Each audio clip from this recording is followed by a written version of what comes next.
sides of a story.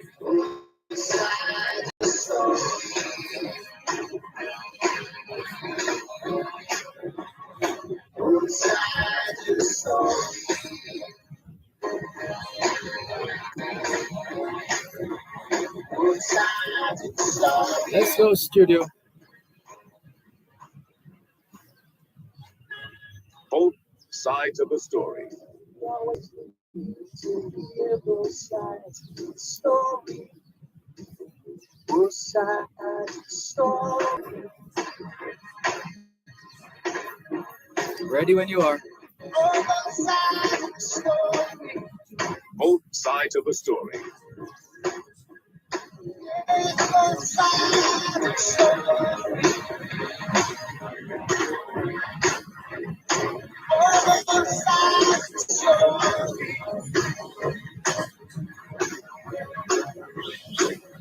Both sides of the story. Hope you're here in the studio. Ready Both when you're ready. sides of a story.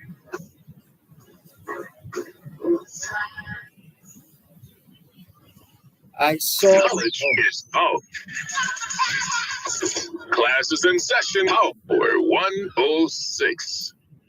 I saw my land in the morning, and oh, but she was fair. The hills flamed upwards, scorning death and failure here. I saw through the mists of the morning a wave like a sea set free, faith to the dawn returning, dark tide, bright unity. I saw my friends in the morning. They called from an equal gate, build now whilst time is burning, forward before it's late. The old gods awake, past and future break, on as the voices roll, move as a single whole, forward, forward, forward, O country, to your goal.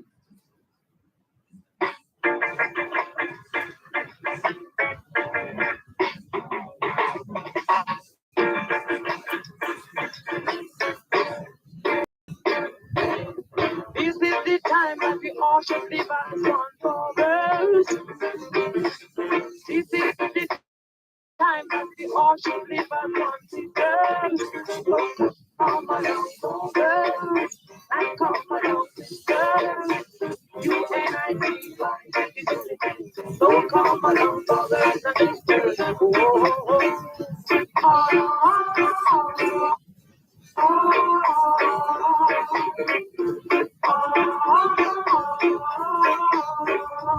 We must leave us wrong, too wrong. They'll never make a right. Look into the age that we're living in today, brothers. Look into the age that we're living in today, sisters. So come along, brothers, and come along, sisters. UNITY, so come along, brothers and sisters.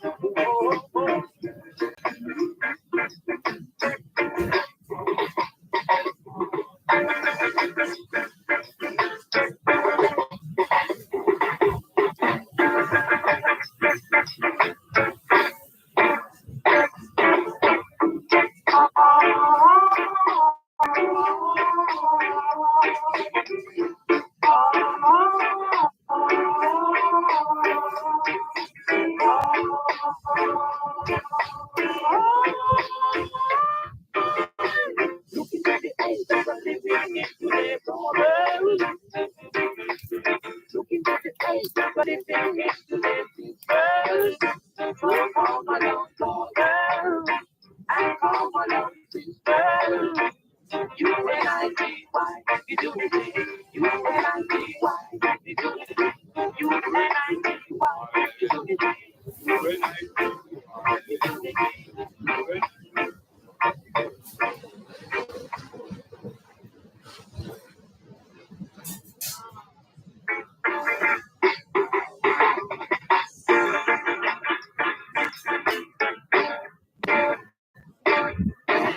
This is the time that we all should live as one brothers. This is the time that we all should live as one sisters. So come along, brothers, and come along,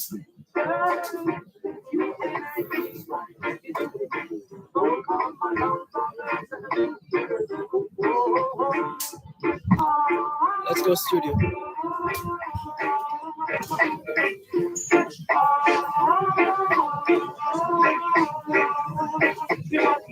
Let's go.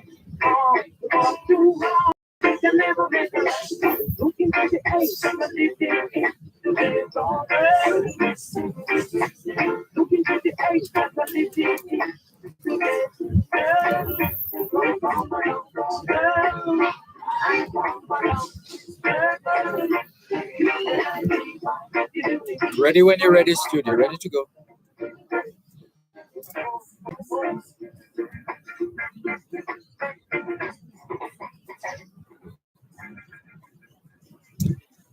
It's the International Decade of Healthy Aging, the International Decade of Ecosystem Restoration, the International Decade of Ocean Science for Sustainable Development, and the Decade of Action for Road Safety.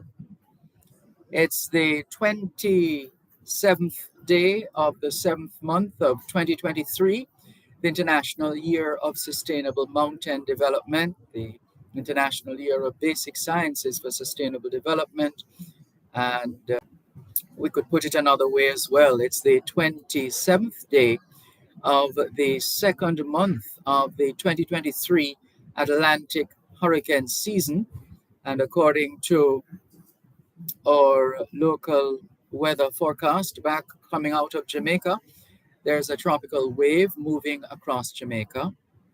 The tropical wave is expected to be west of the island by this evening. And that's Jamaica time, this evening. Thereafter, a trough is expected to remain across the island. Expect windy conditions due to the presence of a low-level jet stream across the central Caribbean. And we're also being asked to be mindful that tonight we'll have lingering across eastern parishes, mostly cloudy elsewhere, windy along coastal areas. And the forecast for Saturday and Sunday, especially for Saturday and Sunday. Yes, the forecast is partly cloudy in the morning, afternoon showers and isolated thunderstorms across central and western parishes, windy along the south coast. There is another current regional weather feature, and that's an area of low pressure across Panama. That's a quick look at the weather forecast. And how about a quick look at a couple of the other observances which are marked in the month of July, which is fast coming to an end. Well, the month is observed in the United States, the month of July, observed as a Cord Blood Awareness Month, a Healthy Vision Month, International Group B Strep Throat Awareness Month, Juvenile Arthritis Awareness Month, National Cleft and Craniofacial Awareness and Prevention Month, Sarcoma Awareness Month, and UV Safety Awareness Month. It's Cross-Atlantic Day in the USA, Lupan Day in Hong Kong, Revolution Day in Cuba, and Victory Day in North Korea. Hoy es jueves, el 27 de julio 2023, y les saludamos en cualquier parte del mundo que nos están escuchando en este momento. Estamos muy agradecidos por el don de la vida y el privilegio de servirles en otra edición de su programa Both Sides of the Story, ambos lados de la historia. Nunca vamos a tomar su audiencia por sentado porque sabemos que ustedes tienen otras opciones y esta es la razón por la cual jamás olvidamos darle las gracias por elegir Both Sides of the Story, ambos lados de la historia, de lunes a viernes desde las 2 hasta las 5 de la tarde, aquí and Power 106 FM. La misión continua para educar, capacitar, iluminar y estimular el espíritu empresarial. Bienvenidos.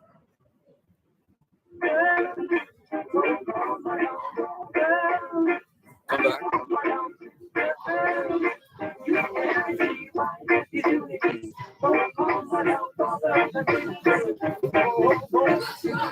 Come back, studio, please. Thanks.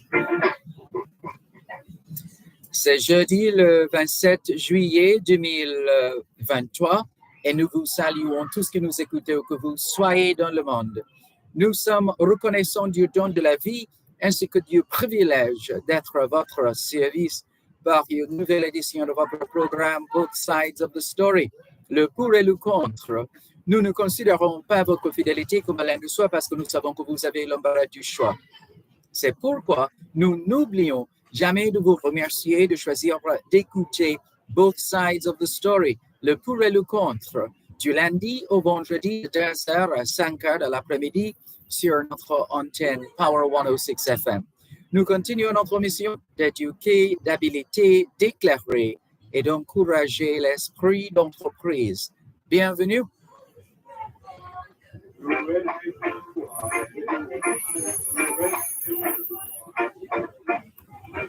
Come back. All we're saying is it's Thursday, the 27th of July, 2023, and we greet you well, wherever in the world you are listening to us right now. We remain eternally grateful for the gift of life and the privilege to serve you on yet another edition of your program, Both Sides of the Story.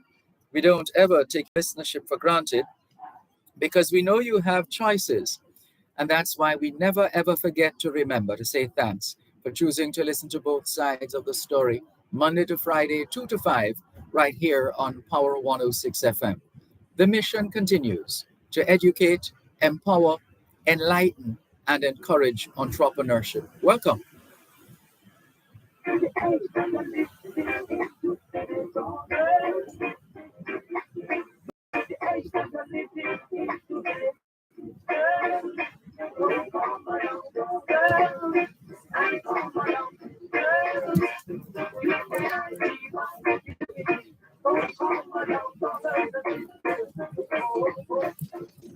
You're listening to Power 106 FM. The time is now 2:15. Education plays a critical role in the lives of all the Remember people. to At the American Foundation of the University come of to me the for the West time Indies, signal we studio ensure so that we across the dynamism of the program can be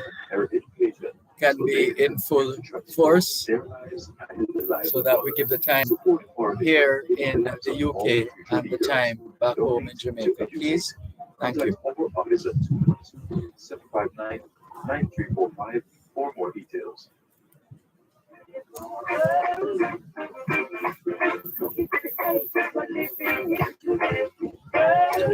What's the word with the clip? Did you try it, Davin?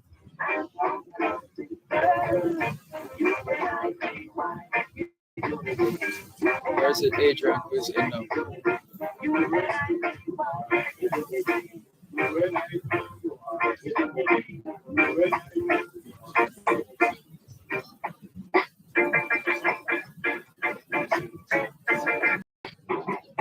And they're in a particular order.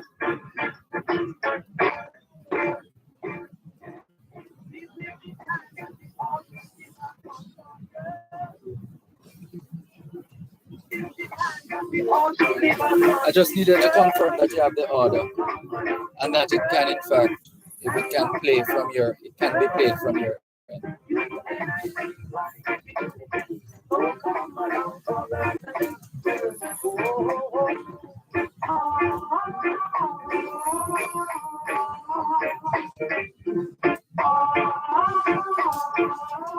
1, 2, mic check, 1, 2, 1, 2.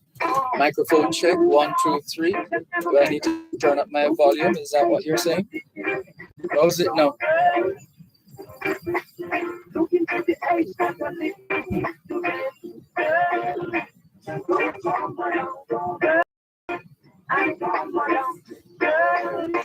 All right.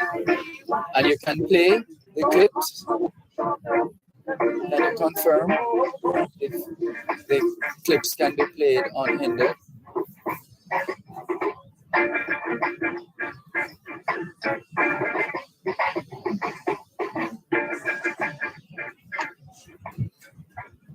Thanks a lot. Thanks a lot. Thank you very much for making it both sides of the story here on Power 106 FM. And so we spent some time today at Oneis International Foods, and it was quite an eye opener. And in fact, we had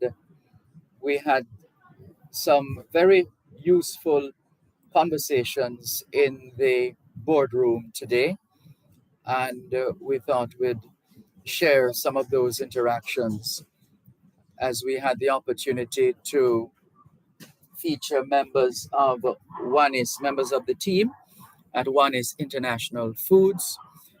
We spent a significant amount of time, and rightfully and usefully so, with Kapil Duwani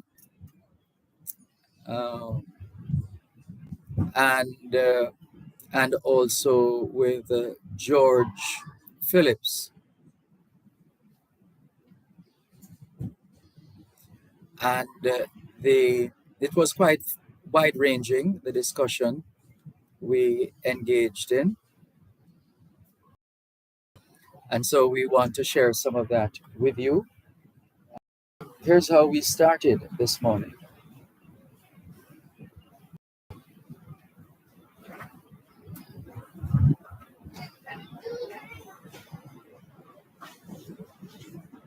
All right, let's just go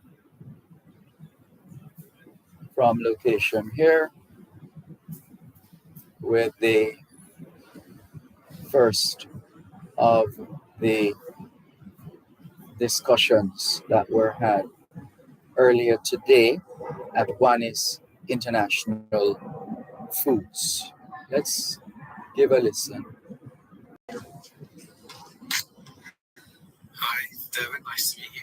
I'm Kapil Wadwani from Wadis Limited. I'm the Business Development Director here. I've been with the business for over 25 years now. Okay, hold it right there. Coming back to Kapil in just a moment.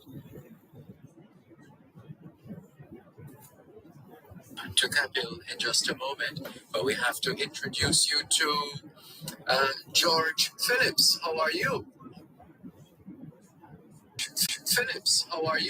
I'm very well, Dervan, and good afternoon. So my name's George Phillips. I'm Commercial Director at Oneis International Foods. I'm a new boy. I've only been here 3.5 years, and I look after the sales side of the business, so selling the products and delivering them to customers in the UK and actually all over the world now as well. So. And we want to find out now from Kapil the history of, not that we're saying you're necessarily involved from birth, so to speak, but you're in a position to know the history of Oneis. So let's go there right now. How did this enterprise come about? Well, you've met us at a very opportune time. We are just about, next year, we're going to be celebrating our 60th anniversary as a business. And whilst I've not been there for the whole time, my parents actually started the business. And we started as a family business, and we're very much a family business today. Today we have around about 160 employees in the business in the UK. And we'd like to think that everyone within the business is part of the family. That's a very big part of our ethos, which I know is also a very Jamaican thing as well. There's a lot of family businesses. There's a lot of family businesses we meet in Jamaica, so there's a lot of shared values there. But my parents started the business, I think, back in 1964. My math is correct. And back then we were just a small retail store, selling basically a lot of retail goods, a lot of retail food goods predominantly. And over time, we had to move buildings. We moved to the east end of London, and there we were very close to a market called Spitalfields Market, which is where all the imported fresh fruit and vegetables used to come in from around the world. So the whole of London was supplied by this single fresh fruit and veg market, and we happened to be located very close to there. So we would have customers that would come to us. They'd ask us, we'd ask my father back in the day, "Oh, can you get this product? Can you get this fruit?" And my dad, who had come from India originally, he passed through Africa and through Kenya, actually, and then he'd come into the UK. He was familiar a little bit with various different types of exotic fruit and veg, so he would go off to the market. Probably a lot of times the markets used to open at sort of midnight, 1 o'clock in the morning. All the fresh produce would come off the planes, so he'd either go to the market or he'd actually go to the airport and pick up stock, bring it into the shop, and that was a retail shop back. And then he'd start sort of selling around 5, 6 o'clock in the morning. He'd start selling his produce to customers back then. And over time, things evolved. My mother joined the business very shortly after that, and when she came, she was horrified by all this wastage that she saw. So we were buying fresh fruit and veg, and it was sitting in the shop. And every few days you'd have wastage of fresh vegetables and fresh fruit.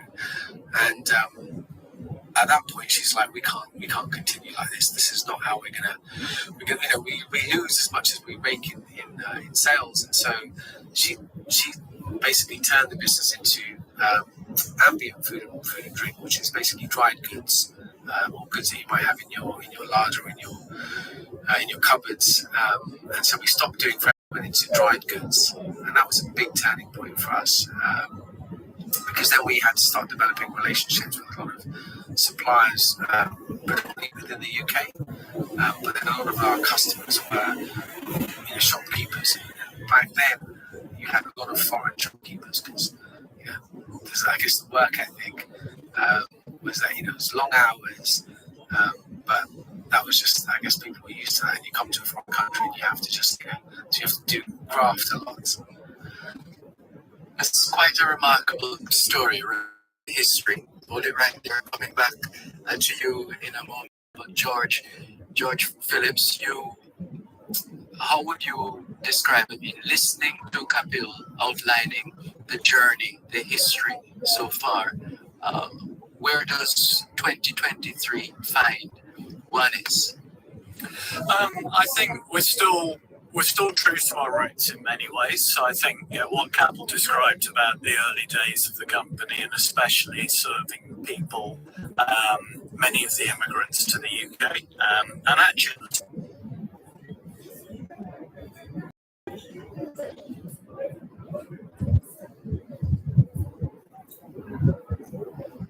at the time from all around the world, products being hard to get and us being asked to go and source a bit of things for people. So that kind of started us working with products and suppliers from other countries.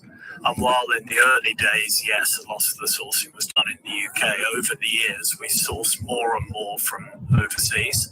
And one of the very early places we started sourcing products from was Jamaica. And especially with the influx of immigrants from Jamaica in the 1960s and 1970s. And the Jamaican diaspora rapidly became the largest in the UK. So, of course, our business kind of evolved with it. And I think that started, to some extent, what we have today. So today we represent around about 30 Jamaican brands in the UK. And when I say represent, the brand owners have asked us to import and distribute their products in the UK and Europe. So to give some examples, Pure Syrups, Suppligent, Miracle Peanut Punch, JP St Mary's, Chips, PAB Benjamins. Those are just a few of the brands that we represent. And I think what it's done is it's given us this kind of ethos that allows us to build the relationships with suppliers and we're very much an international food business. Now, of course, international really does mean international, but it's that connection with Jamaica. And of all the brands we import and represent, the greatest amount is probably, funnily enough, from the smallest country. So we import from the Far East, we import from Africa, Caribbean, USA, Europe, but actually the greatest number of brands we represent comes from Jamaica. And I think that says a lot about that sort of connection that goes all the way back. That's indeed a big deal. I get the impression, based on what I've heard so far, Kapil, that Jamaica has been one of the constants over the years as far as One is concerned. Yeah, definitely. I think we started, I don't know when exactly we started not bringing in products, but initially it was, like I said, fresh fruit and veg that would come from the market and be product from Jamaica, dasheen, yam, ackee, that sort of thing. And then I guess over time, my father had visited Jamaica, and then he started building up relationships with people in Jamaica, suppliers, and then people would ask him over here, can you get so and so? Can you get such and such? And then that's how it evolved. And like all these things, you have to learn how to trade with different countries, different nationalities and cultures. And obviously Jamaica has its own culture. And over time, he come to learn to understand how to do that. And then the UK, we're very lucky. I think we're very progressive in our taste profile over here. So people like to try different things. So things like hot pepper sauce has now become a very normal staple thing in the UK. But he would find products, bring them over, trial them out in the store, and see what people's response was to it. Sometimes there'd be other people bringing in products or having their own products in the UK that were doing very well. My father would find, let's say, similar products in Jamaica and bring them over. And over time, we got a reputation for serving certain segments of the community. A good point. Break. Listeners, if you're just tuning in, this is another special. Just a moment. You're listening to Power 106 FM. The time is now 2:30. Power 106 FM. Still The requesting digital sound. studio to do the time signals, considering that we're in two different locations. Thank On the you. Power 106 FM, which you can download on the Google Play Store or the App Store. Plus, listen to us on onespotmedia.com and the One Spot Media app, or log on to go-jamaica.com. Can you Power confirm whether the 106 clips FM. were clear enough, Can please? connect you powerful talk radio in so many ways, on air and online.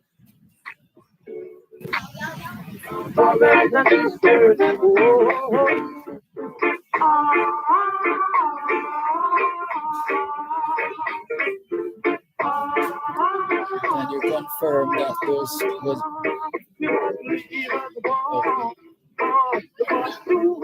But you're not able to play from the laptop. I beg your pardon, from the computer in the studio. Is that the word? You can't play the clips directly from the computer.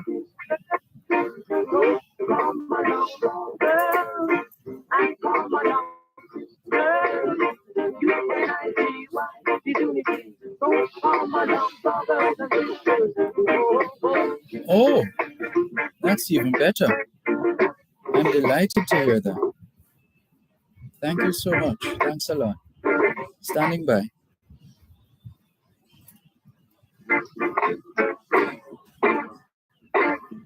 No, I was playing it from my end as well, so I was thinking that I was the one playing it.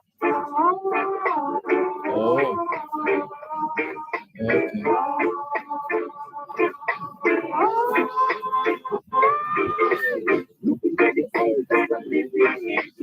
All right, so what's the situation that we have now then? Can I pick up from where I left off for the most recent point of the clip? The first one. I think we're still on the first one. Are we still going to run them? Okay. All right. Thank you.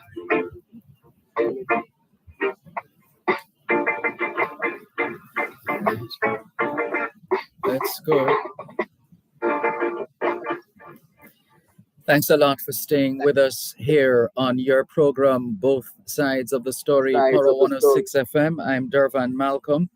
We're still live in Tottenham Hale, as has been the case for the last few days, as we continue our build up to the Angel Foundation UK JA Afro Caribbean Community Expo happening on Saturday. And we'll remind you of the location as the broadcast progresses. But we also use the opportunity today to visit WANIS, WANIS, WANIS International Foods, and to get an idea of their relationship, for example, with the brand Jamaica and the people of Jamaica. And it certainly has been quite heartwarming to hear the members of the team at WANIS International Foods speaking about Jamaica and Jamaican food and Jamaican products and so on. And therefore, Jamaica is contributing to the global food chain, so to speak. And we have always been contributing at different times, perhaps different quantities and quality, but still striving for excellence in terms of how we go about doing what we do as a people, as a country. And so we played one of the clips for you earlier on of the interview, the sit-down session that we had in the boardroom. So let's pick up where we left off, a conversation involving myself and George Phillips, as well as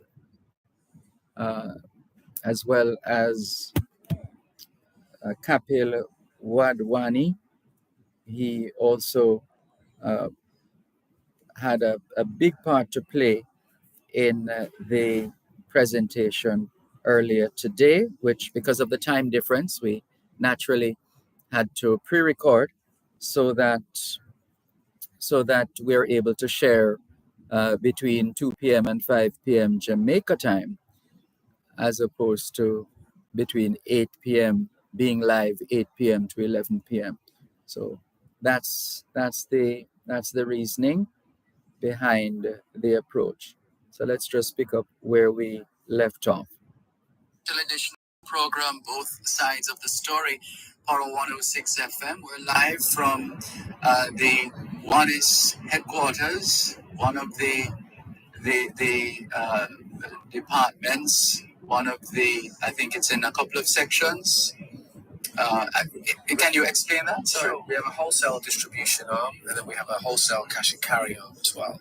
So we have shopkeepers coming to us, and we have our fleet of sales team going out into the UK and visiting shops all over the UK and Europe. All right, we're going to break it here for now. Thank you very much, Kapil. Thank you, George, as we put a pause on our conversation here for the moment, because we want to hear a couple more voices, and we want to also speak to a couple of other issues as far as the brand is concerned, and the tremendous variety of other brands and products. And it's just so much. I don't know if we'll have enough time for everything, but we'll try our best. Stay tuned. We'll have more in just a moment. And we're continuing. So let's go right ahead into the next clip of our conversation with executives of WANIS International Foods, Golden House, Orient Way, London. And that's one of the locations. Let's give a listen to another portion of the discussions that were held in the boardroom at WANIS International Foods earlier today. Uh, let's listen. Hello, my name's Emma McCorrison. I work here at Wannis as part of the press team. I love working here because I'm of Jamaican heritage. My father came to this country in the 70s with my grandma. We're from St. Elizabeth in Jamaica, and I love working at a company where I see brands on the shelves here, the kind of things that I used to grow up seeing in my grandma's cupboard in the kitchen. And, you know, I get the odd freebie that I give to them as well, so that's always nice. What I love is when my work mingles with my culture. So I've always tried to work with artists that are from Jamaica. I've done work with the Marley Brothers before. I've worked with Son of Jamaica, Dillian White, who's fought for the World Championship. But nothing beats working with food brands that I love eating and growing up with. And I have to say that Wannis is a great family company. We all love working here. We've got people who've worked here for 30 years plus. I first met Kapil and Sanjay almost 20 years ago now, and I'm like a boomerang. I keep coming back because they're just a great company to work for. Wonderful. Well, it's great to meet you, Emma. All the best. Thank you.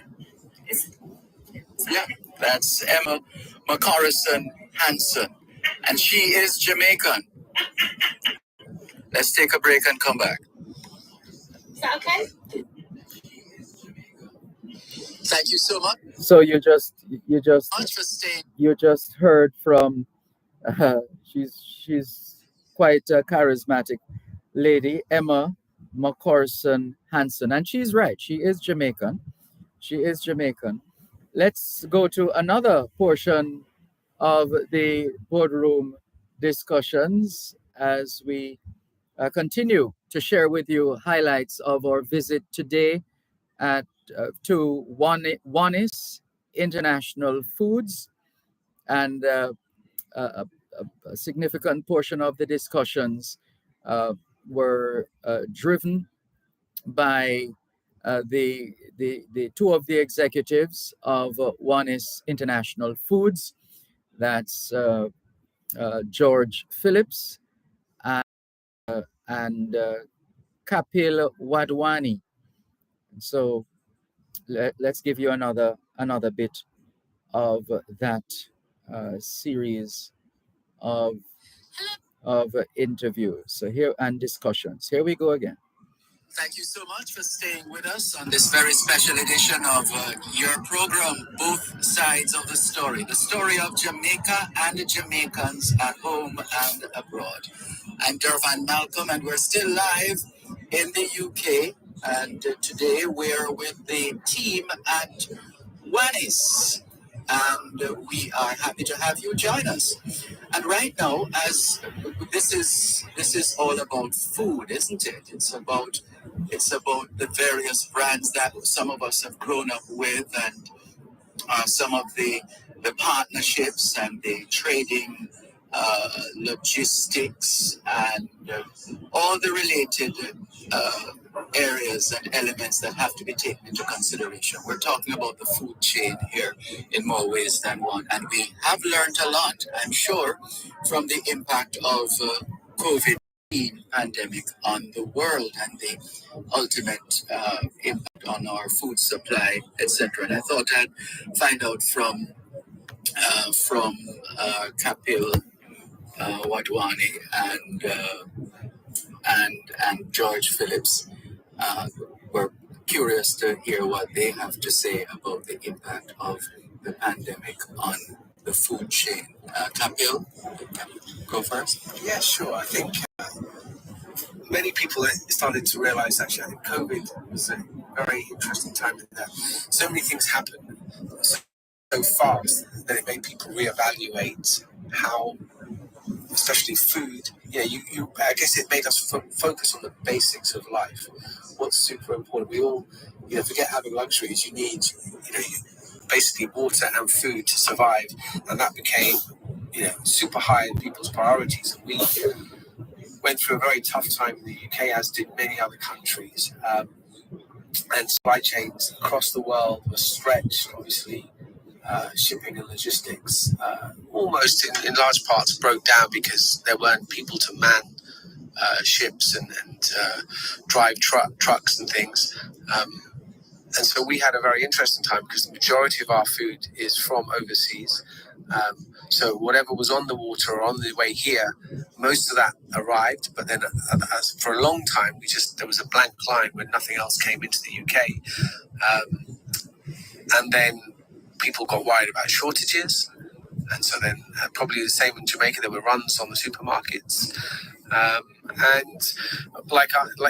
Similar for our business, we had shopkeepers coming in vans and literally ramming up to the gates and trying to take as much stock as they could get their hands on so they could take it back to their shops.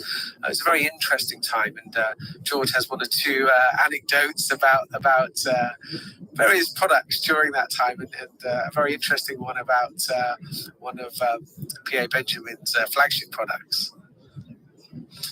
Care to tell us about that, George Phillips? Well, just going on from what Capel was saying, Dervan,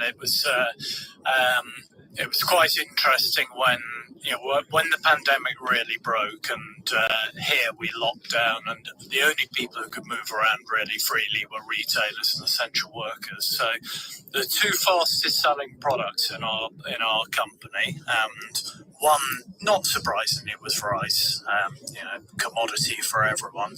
But I'm holding in my hands a bottle of P.A. Benjamin's rubbing alcohol. 4 hours after opening our doors on the first day of lockdown, there was not one bottle of rubbing alcohol in the business. So it went absolutely crazy. So actually, yes, food, but certain toiletries.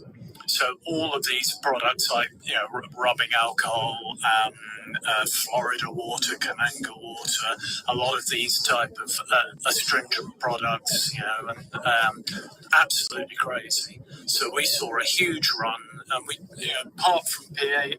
Benjamin's range, we don't do an awful lot of what I call toiletry type products. We're primarily a food business, but actually in non-food, we sold an enormous amount of, as you would expect, soap, cleaning materials and things like this. But I think it was, it was interesting once the initial fuss had died down, because I think then it became really about, just from our point of view, as Capel said, the supply chain dried up. And we know, when we were importing from Jamaica, obviously Jamaica was suffering from the pandemic and a new lockdown as well. So therefore production was curtailed. So it was all about actually rationing supplies. So in the end, so something like rubbing alcohol, we were able to get further shipments from PAB, but we rationed it simply to try and enable as many of the customers as possible to get at least something. And that became actually the biggest challenge. We have, right now we have 5,000 customers at Wise in total.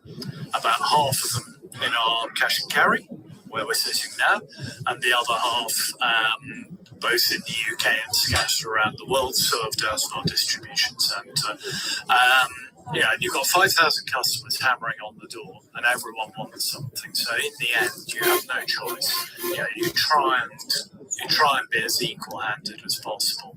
So we were almost in the position where, fast-selling products, we had to limit the amount people could buy, just so that more of our customers could at least get something. So it was a challenge, but I think we were fortunate. We had our suppliers helped us wherever they could, and I think Capel alluded to the fact that we've worked with a lot of our suppliers for many years. So when I look at some of the suppliers in Jamaica, companies like VAP and Seprod, Honeybun's another one we've worked with for many years, JP St Mary's, these guys we've worked with for a long time. And I think a lot of suppliers said, look, sorry, we're just not shipping. But I think, many of our suppliers in Jamaica did their very best to get us at least some stock. They had the same problem we had. Everyone clamouring for stock, both at home and all the other international markets they supply. So I think the other thing from a company perspective, we saw our very best suppliers, the very best side of our very best suppliers, if you like, and the ones who really said, look, we'll do everything we can to supply you at least with something. Interesting time. For the wrong reasons, of course, but interesting. Absolutely. Yes, Captain. I was going to say, what were people doing with the rubbing alcohol? It's an outwash, isn't it? It's a stringent outwash. Yes, I mean, but also for aches and pains, people rub. Yes. I think it was over here they decided that we were going to try and make our homemade sanitizing gel. So that's what it got used as. It was put into made into a hand gel or a hand spray, and we had some of our own staff actually turned it into spray, and 70% alcohol suddenly means you were killing COVID germs. Remarkable. All right. So, are there particular decisions that have been made since this pandemic where you have said, "Hold on, guys, look, we have to change this, we have to try that," or are you still coming out of the COVID environment? It's an interesting question, and I don't want to say that I think everyone learned different things from COVID. The question is, how much do we remember of what we learned? So obviously, I think all of our value systems changed, and I think more than anything, we realized as a business that it's the people around you that you're working with every day that make a difference. And if you work with good people, good partners as well, that's what really makes you stand up and thrive. And we had people in the business here.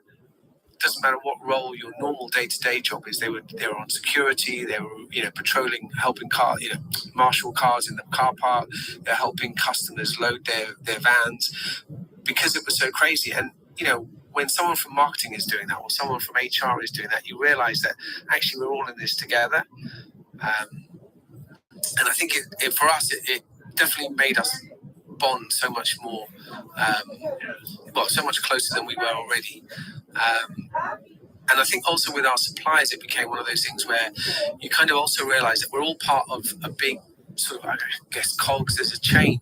We're all part of that chain. And you need, and I said this a lot of times, we work with people in Jamaica, but we need their product, but they also need our demand. So we need to make sure that the machines and the factories are churning out product. We need to make sure that our customers have stock in their shops, and it all becomes sort of very harmonious, and that we've all got a role to play to make things run smoothly.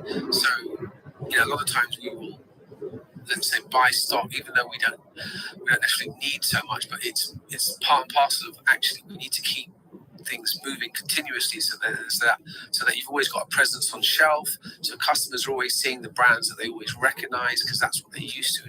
No one likes change, and then it's all the follow-on from that. And I think, like I said, with COVID, it just made us realize that you've got to be agile but also consistent. I think consistency is the key for us.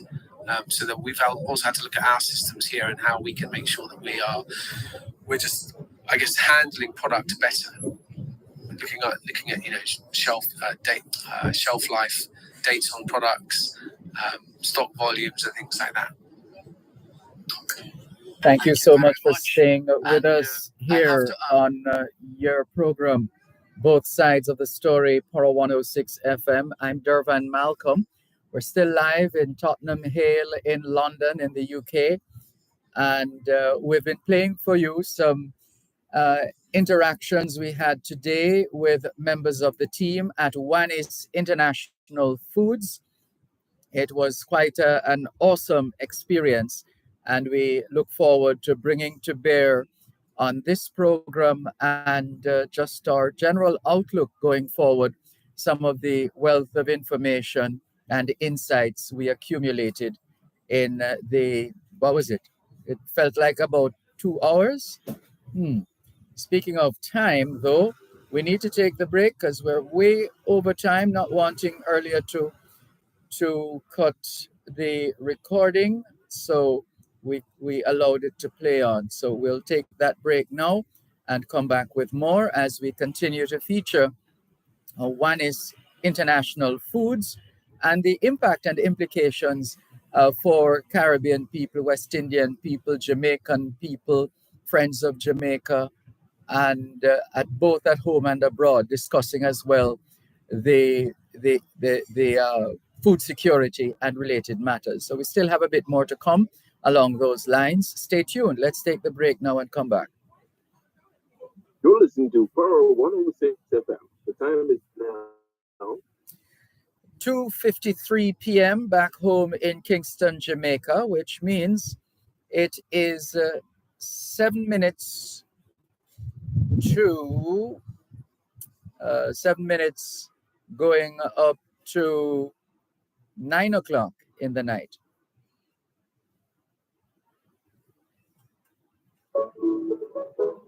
Need water for agricultural purposes? Apply to the National Irrigation Commission for your irrigation services. Let's grow smart and eat smart with irrigated agriculture. National Irrigation Commission at 876-927-6727. Visit their website at www.nicjamaica.com or visit their office locations today. Irrigation, making the difference in agriculture. This is the time that the ocean is burns. So come along, girls, and come along, girls. You can recognize the unity. So come along, brothers and sisters. Let's go, studio.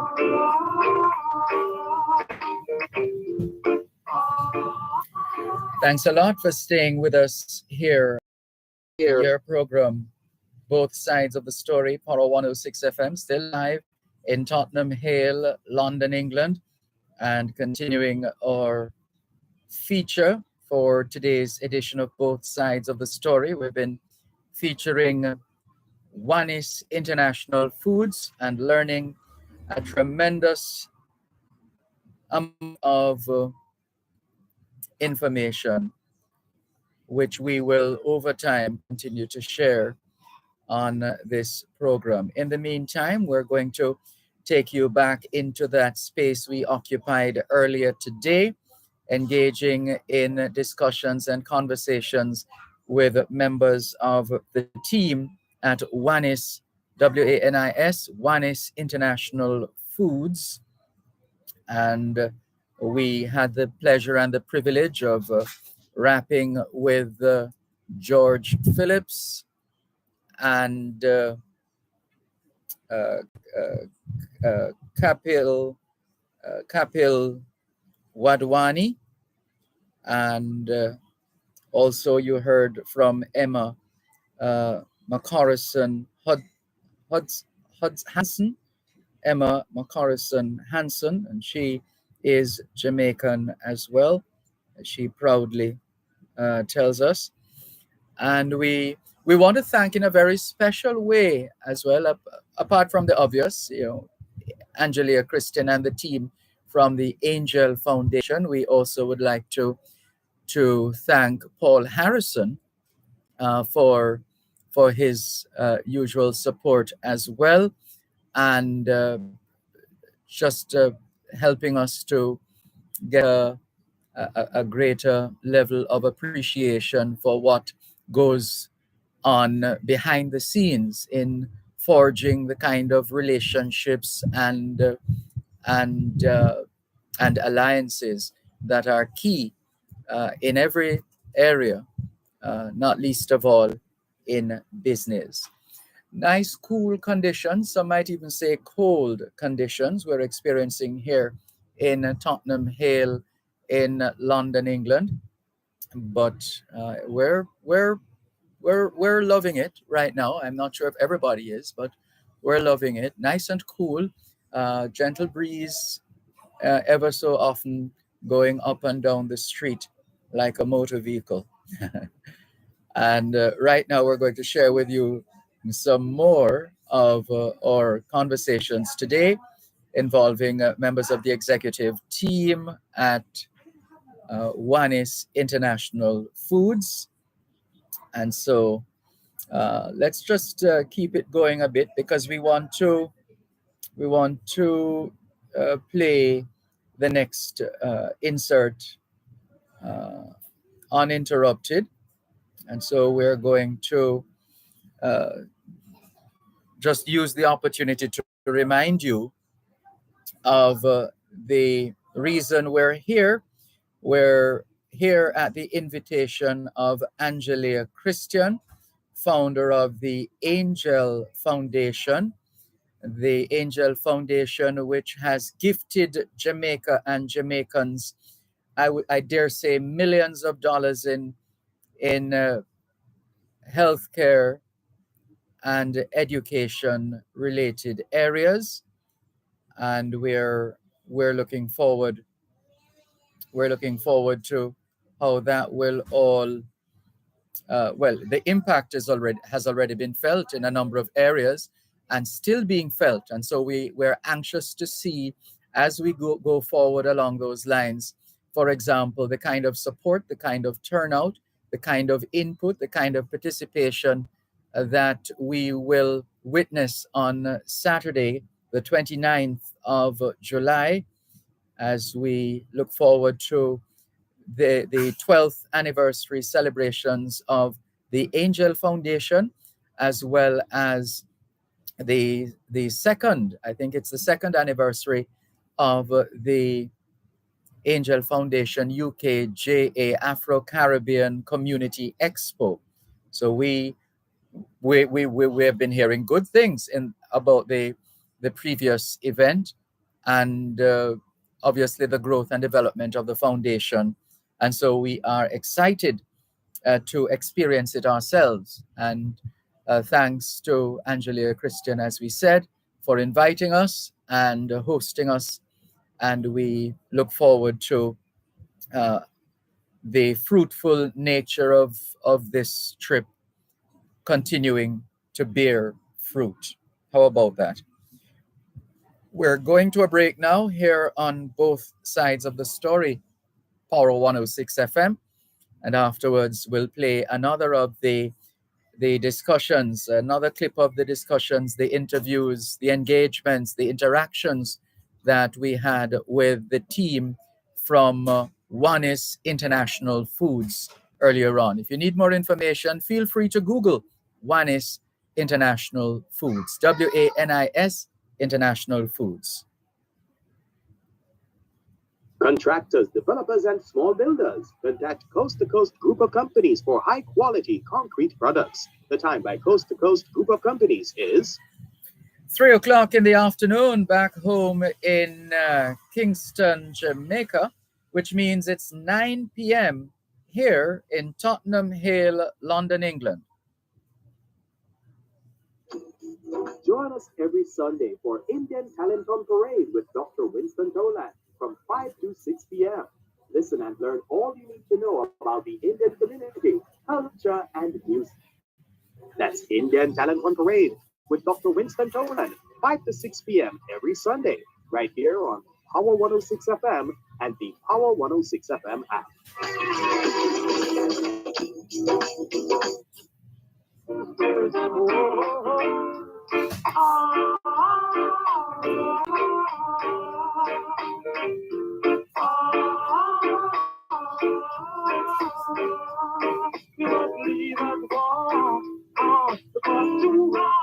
You'll never make a right. Look into the age that we're living in today, brother.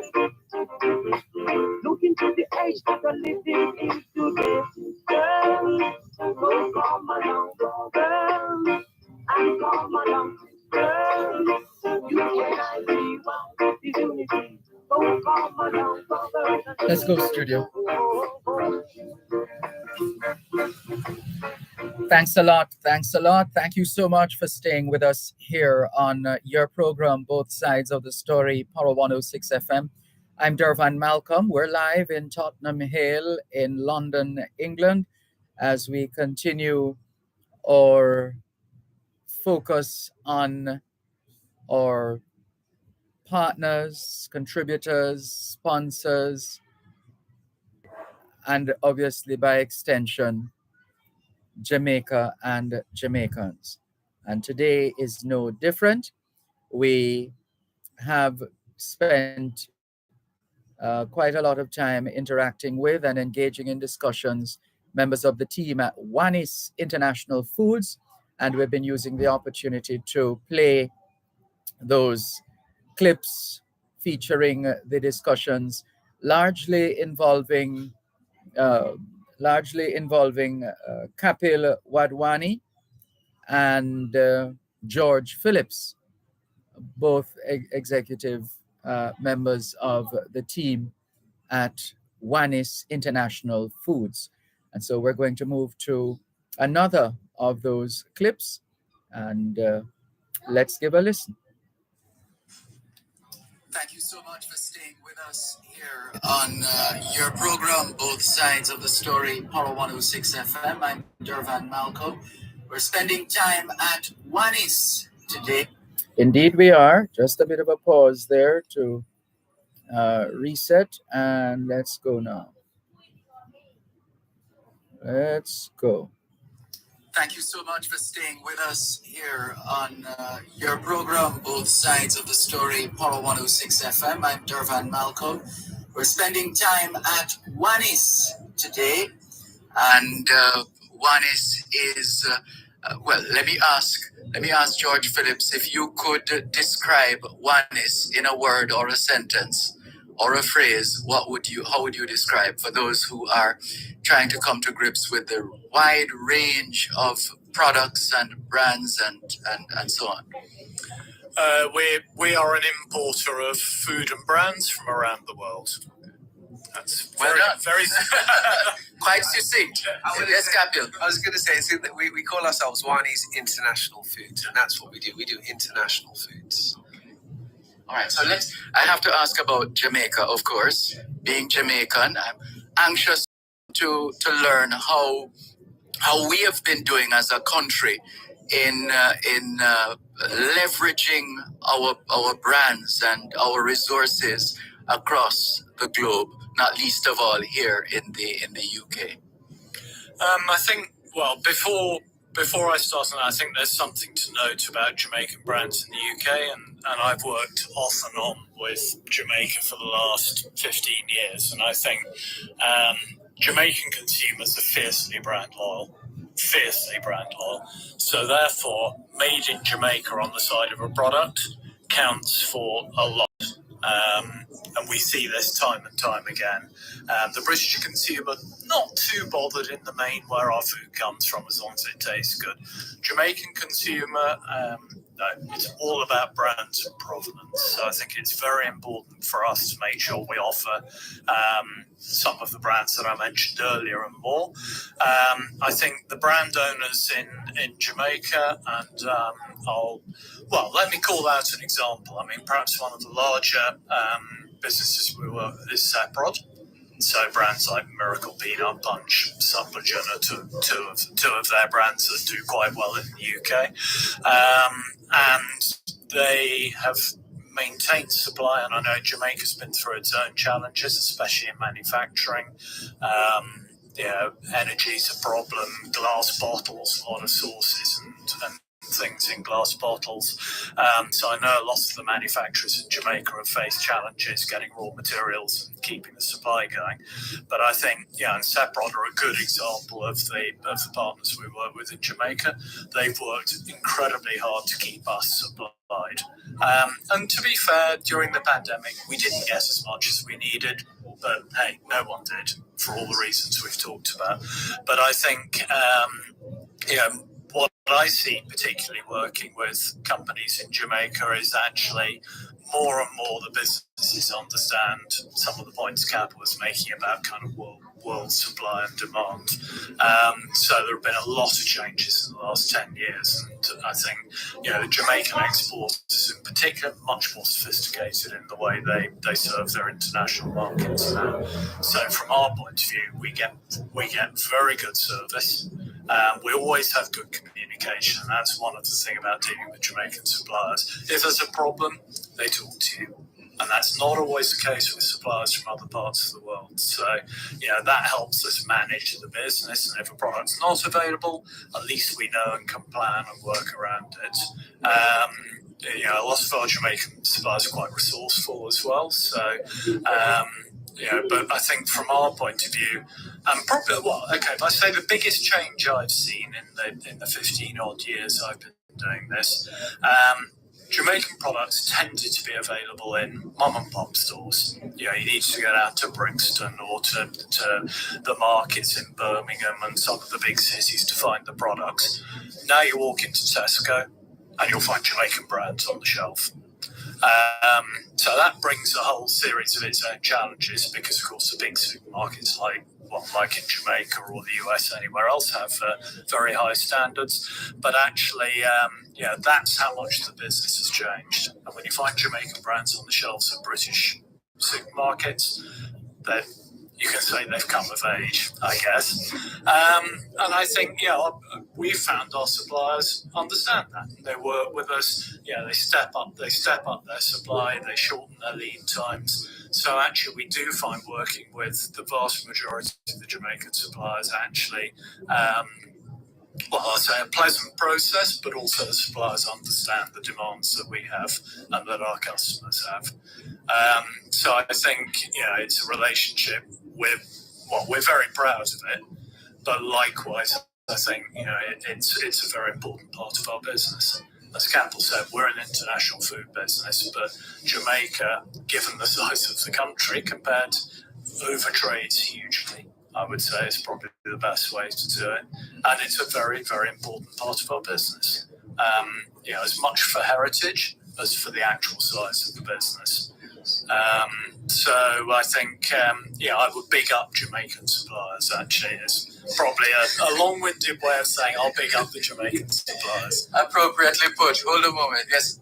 Go ahead, Kapil. So I was going to say, you touched something there. You reminded me of something from a long time ago, actually, when you said that Jamaican, the diaspora are very brand loyal. And it's interesting because whilst things are very different in 2023, I can remember probably back in the 80s, actually, when, and it was, it was common amongst, I would say, all companies and certainly imports that your favorite brand would go in and out of stock almost on a monthly basis. So, and I'm sure certainly many suppliers in Jamaica and in the UK will be familiar with situations like you can't get enough bottles, you can't get enough caps. And so suddenly your favorite brand is out of stock. And it would have a knock-on impact because then that means, that could be for 2 months. So then that brand or product is off the shelves for that time and there's no replacement. Or someone else will bring in a different product which you don't like as much, a different brand. But if you can't get, you might hold out for a week, 2 weeks, maybe a month with not having the product that you want. But then at some point you're like, okay, I need to make my ackee. I'm going to get this other brand, and that's what you do. And the reason that reminded me of it is actually that was how Tropical Sun was born. So back in the day, we were finding that we were bringing this brand of ackee or that brand of ackee coming onto shelf, and it would then go out, and people were relying, certainly some chefs at the time, but even in households. If you want to make a certain product, you need, you want to buy a brand that is consistent and the quality around it. And I hope you don't mind me going into this, but actually, the way we got around that was we ended up as a business developing a brand called Tropical Sun, and we'd end up going to 3 or 4 different suppliers in Jamaica to source product under the single brand. And so if one supplier had issues, invariably the other supplier would still have stock, or a third one would, and collectively they would all produce product under the same brand to the same specification, so that from a consumer point of view in the UK, you always had a consistent presence on shelf. And so over time, people came to trust that, and once you've tried it and you understand the quality around it, then you builds trust, and then you're like, okay, great. And on top of that, we know that was our responsibility to make sure that there was a consistent supply. And so working backwards, it also means that you then have to, I guess, spread the load or share the love, however you want to look at it, with different suppliers in Jamaica, but also have them all appreciate that we have to produce to a certain degree, a certain consistency, a certain quality, and across the board, that then just raises the level of everyone. And over time, that's how the Tropical Sun brand developed. So that's because you were talking about brand loyalty. It was triggering because again we look at a time when products used to come in without barcodes, or you'd have the same barcode on 3 different products. And for those that don't know, barcodes are in effect like an ID badge for individual products. And so a lot of that was about educating our partners about what the shops or the multiple supermarkets, the supermarkets in the UK, how they require products to be packaged, informing them about the requirements in terms of labeling and things like that. So it's been a long journey, but the whole purpose of all of it was really to just ensure that consumers here had a consistent supply of the products that they loved. Yeah, you clearly took my impression is a developmental approach along the way as well. Yeah, and look, people with you. The reality is also that I think if let's say we were buying brand Y of Aki or something or Calorie, if it's out of stock, we can't then sell it, and a consumer gets disappointed. We can't sell anything, so we get disappointed, and that's not you. So it's almost like the mother of invention. Necessity was the mother of invention. So then it just became this is what needed to happen. And ultimately it became a win-win for everyone in the supply chain, I think. And what about price? We know the inflation story all over the world. We feel it. We don't feel it.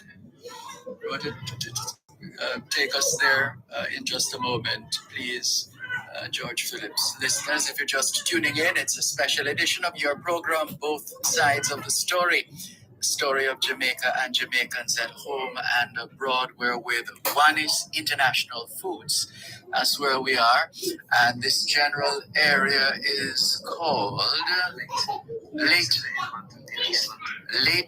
in East London. That's where we are.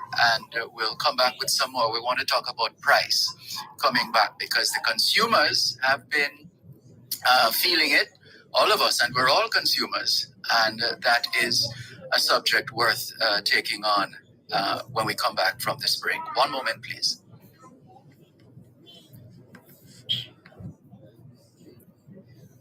You've been listening to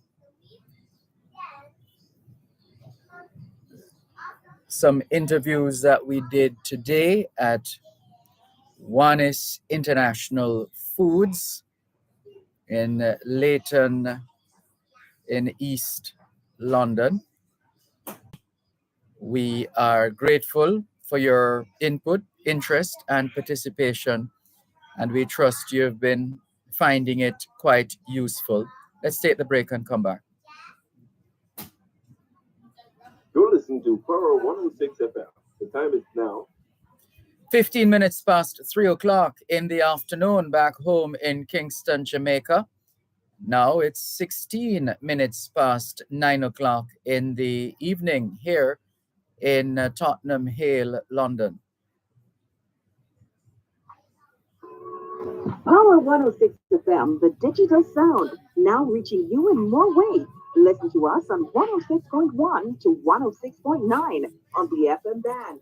You can also listen to us on the Power 106 FM app, which you can download on the Google Play Store or the App Store. Plus, listen to us on onespotmedia.com and the One Spot Media app, or log on to go-jamaica.com.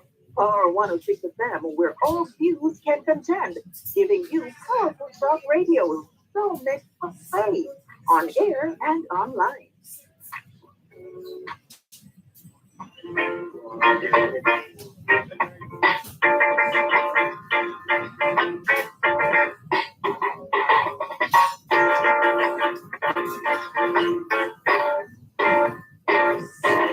This is the time that we all should live as one forward. This is the time that we all should live as one sister. So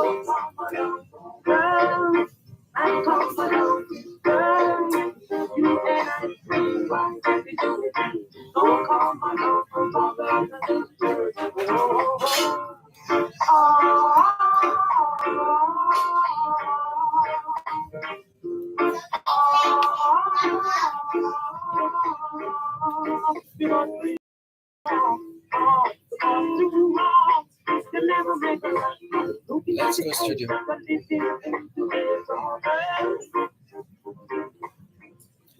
Thanks a lot for staying with us here on your program, Both Sides of the Story, Poro 106 FM. I'm Dervan Malcolm. We're live in Tottenham Hale, London, and continuing our build up to Saturday's big event organized by the Angel Foundation UKJA. The Angel Foundation celebrates 12 years of existence this year, and it's also a celebration of the second staging of the Angel Foundation UKJA Afro Caribbean Community Expo, and it's happening this weekend, this Saturday to be precise, from 9 in the morning until 9 in the night, from 9 to 9 on Saturday the 29th. And it promises to be quite chock full of events, activities, uh, networking and otherwise, uh, children's village, the whole works. And on board are key partners with the Angel Foundation UKJA, Grace Foods UK, VM Group, Transpac Ship, Port Royal Patties, the patron Livingston Gilchrist, MLB Learning Solutions, and live entertainment from noon till 4.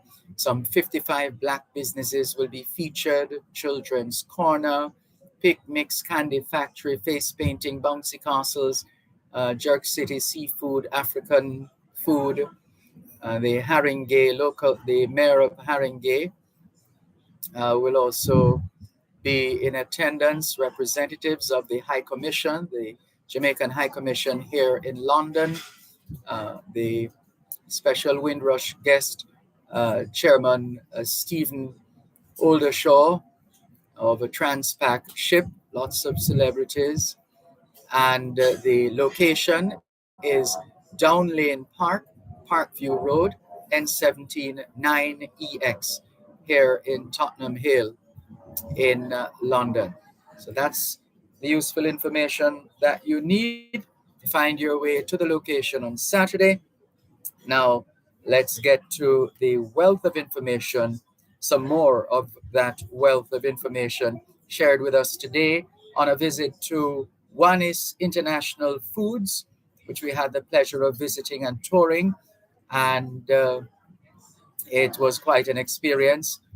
And we're sharing some more of that with you right about now. And so stand by as we share with you another clip from our conversations, engagements, interactions with the executive team at Wanis International Foods. So let's make sure that we are giving you everything in terms of the full recordings of these engagements today, and we want to thank you very much, our listeners at home and abroad, for your indulgence. So here we go, and let's remind you the key representatives who spoke with us this afternoon were, of course, Kapil Wadwani and George Phillips of Wanis International Foods. So let's pick up the conversation.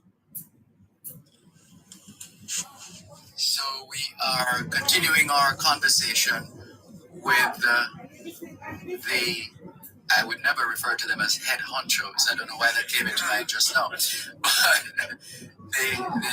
the leaders, the decision makers here at Wanis International Foods. We have Mr. Kapil Wadwani.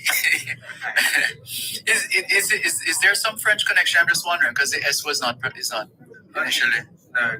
No French connection. Just wondering. Okay. Don't tell my wife that.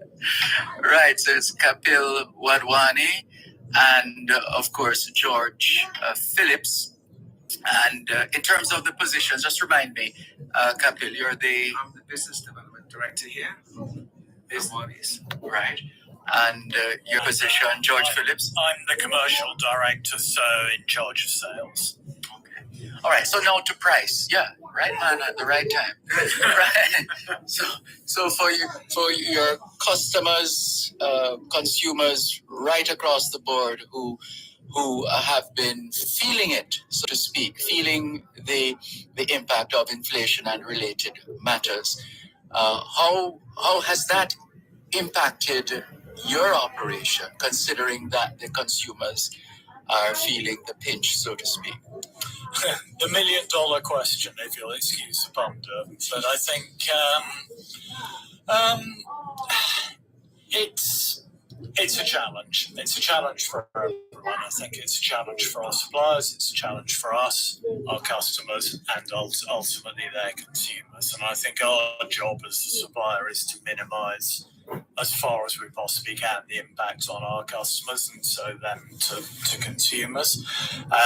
So I think, one thing it's done is we spent a lot of time looking at things like, the efficiency of our operation. And actually, Capel's done a lot of work on that with the team in our distribution centre. So you look at where you can make your business more efficient, take costs out of the supply chain, and do things better, because actually the better you do things, generally you have an opportunity to do things more cost effectively. But ultimately, I suppose the impact we've seen, funnily enough, actually it hasn't slowed down the demand for food, but it's changed the demand. So actually we see the kind of products people buying changing. So I would say less luxury items. I mean, we don't have a lot of luxury products because we're more of I think a kind of everyday food business, albeit we sell exotic products from around the world. But we don't sell a lot of luxury items like, £100 bottles of whiskey and this sort of thing.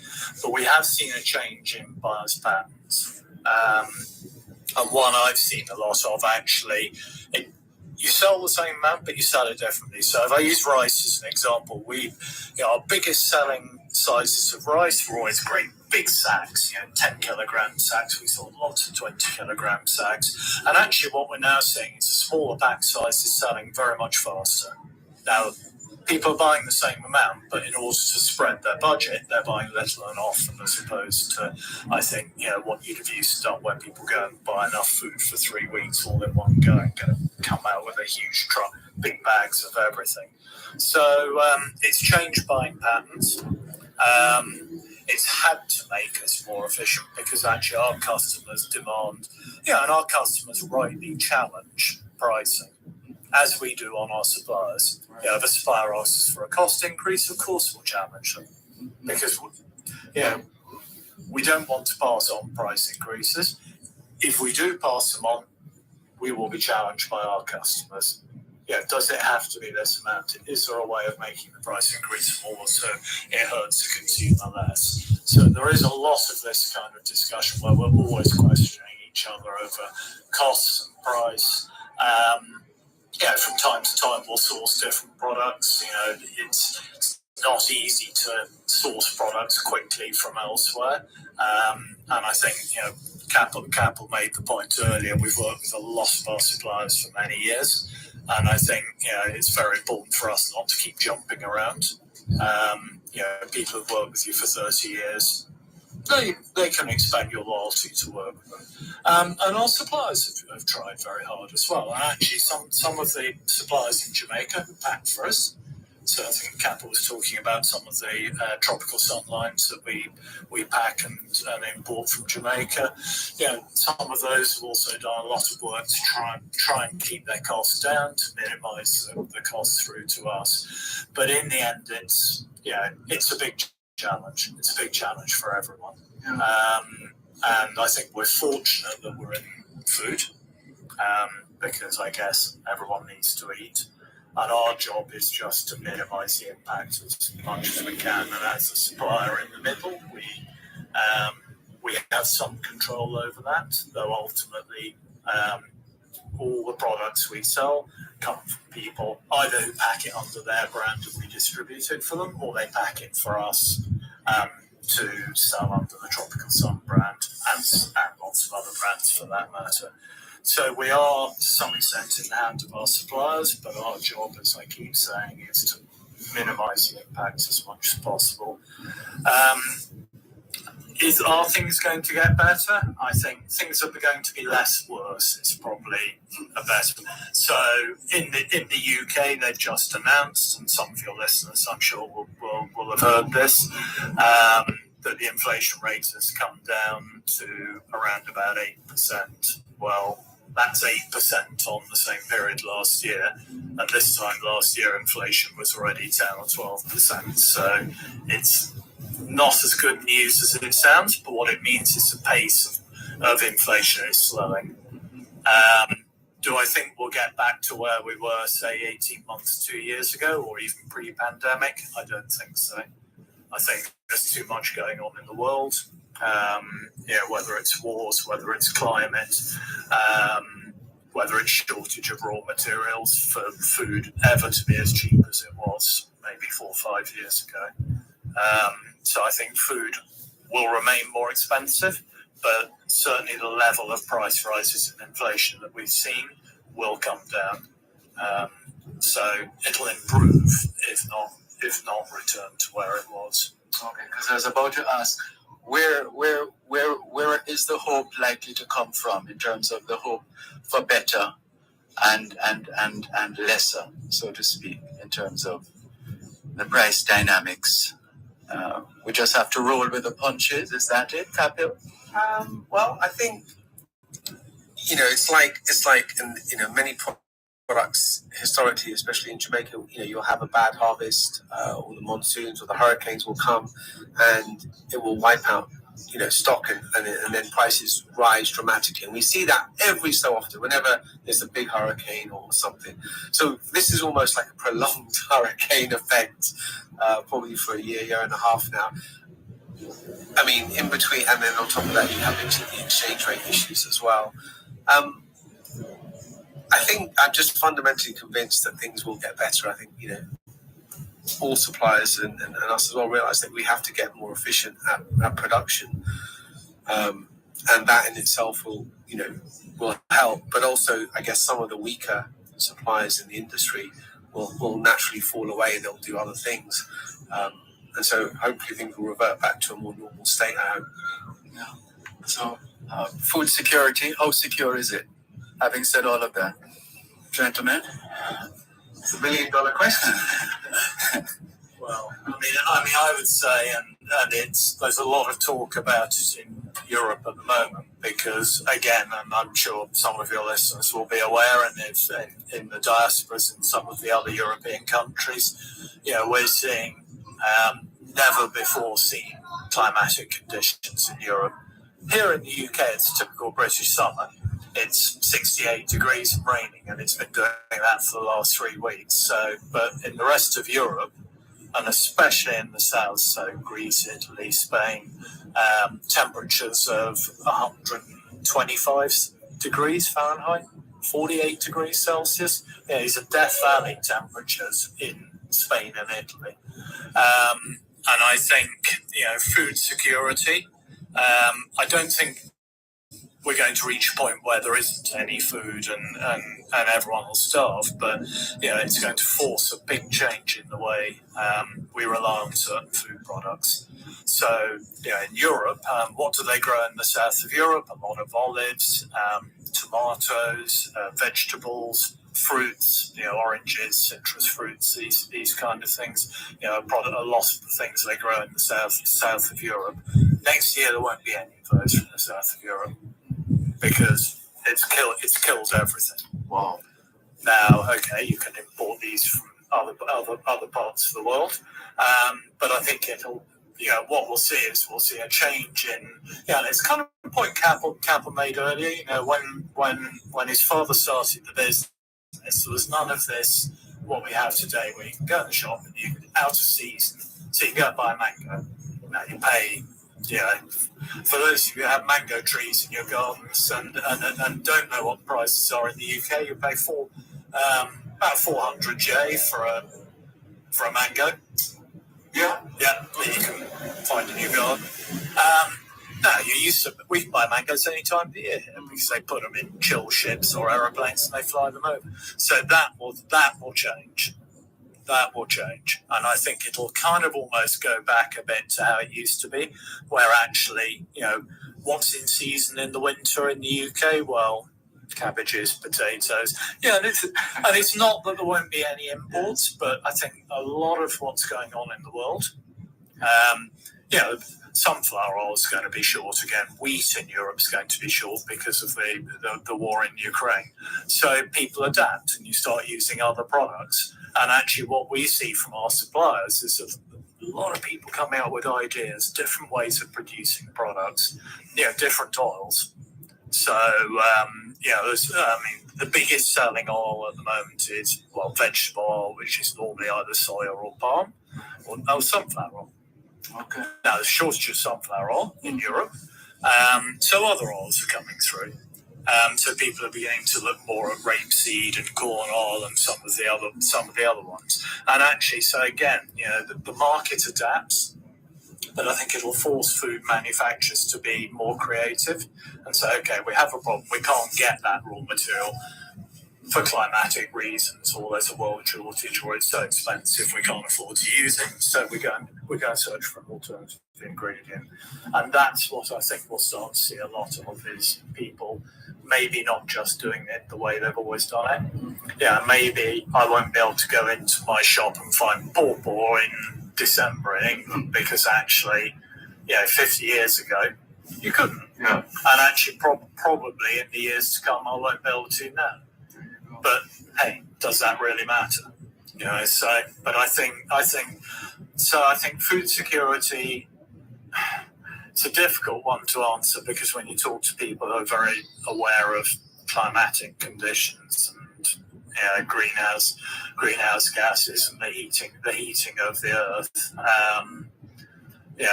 probably not in my lifetime, whether in my children or my grandchildren's lifetime, will we be short of food as a globe? Quite possibly, but I think in the short term, it's all about adaptability. So I think the suppliers who are adaptable, manufacturers who are able to make things differently, use different ingredients, look for alternatives, are the ones that will do well. And I think, to Cathle's point, perhaps the least flexible, least nimble ones will fall away, and the innovators and the ones who are able to be flexible and adaptable are the ones that will survive. Okay, pull it right there, and indeed, and that's where we we'll come back with more. That's I where think we Catherine wants to say something. wrap. One moment. Okay, let's let's leave it there for now, and we'll come back in just a moment. Right. So that's where we leave the discussions that we were involved in, the discussions, the engagements, the conversations, the interactions that we had with members of the team of Wanis International Foods on our visit to the operations there in East London, Leighton in East London. That's where Wanis. That's where we went to visit the team at Wanis International Foods. And we're way over time. Forgive us, please, as we thank the team once again from Wanis International Foods for hosting us at their offices today and their warehouse. And we're looking forward to the growth and development that will continue and indeed will arise at home and abroad from the relationships, the partnerships, and other forms of associations between Jamaica and the diaspora. Till then, let's send you to the break and come back for this week's edition of Your Legal Corner with the indulgence of Delia Walker Huntington. We'll definitely make provisions for the time that we have used up now, so we will take that into account towards the end of your legal corner for today.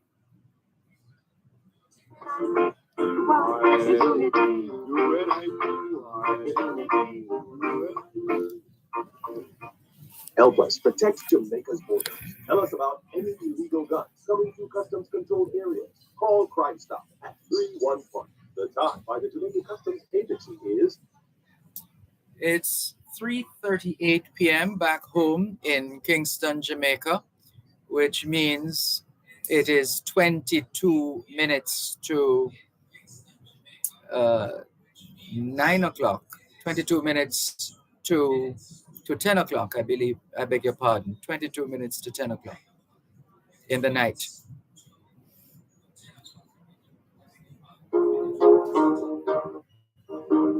Following the Reggae Girls Milo throw with France, the strike hard Reggae Girls are ready to tackle their next piece of work from opponent Panama will be looking to redeem their player following a 4-year thrashing from Brazil.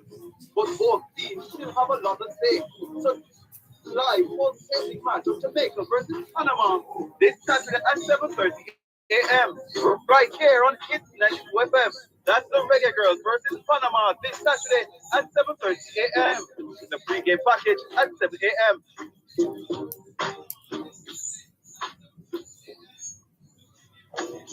Join us every Sunday for Indian Talent on Parade with Dr. Winston Toland from 5 to 6 p.m. Listen and learn all you need to know about the Indian community, culture, and music. That's Indian Talent on Parade with Dr. Winston Toland, 5 to 6 p.m. every Sunday, right here on Power 106 FM and the Power 106 FM app.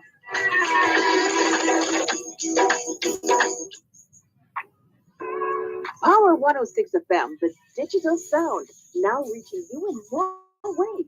Listen to us on 106.1 to 106.9 on the FM band.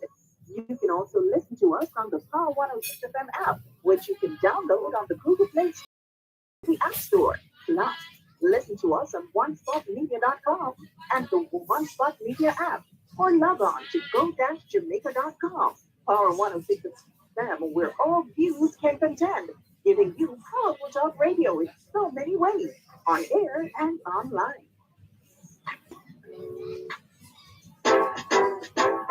Are roads a major concern? What about those drains that are in need of repair or cleaning? Who's responsible for repairing my road and when will it be done? Join us this and every Tuesday morning at 8 during Morning Agenda as we travel on our roads with the National Works Agency and get answers to these and other concerns. You're welcome to visit their website at www.nwa.gov.jm. See the tender notices link for projects to be undertaken. You also call them toll free at 1-888-4295-NWA. That's 1-888-429-5692. Or follow them on Twitter at NWA_JA and Facebook at www.facebook.com/NWA Jamaica. The National Works Agency, developing safe, reliable, and quality roads.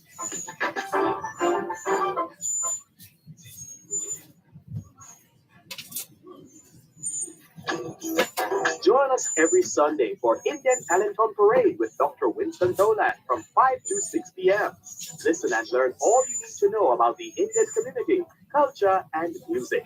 That's Indian Talent on Parade with Dr. Winston Toland, 5 to 6 p.m. every Sunday, right here on Power 106 FM and the Power 106 FM app. Oh, okay, great. Thanks. It's here, it's there, it's everywhere. It's onespotmedia.com. Watch your favorite local program or listen to your favorite radio station from anywhere in the world on your tablet, smartphone, or personal computer.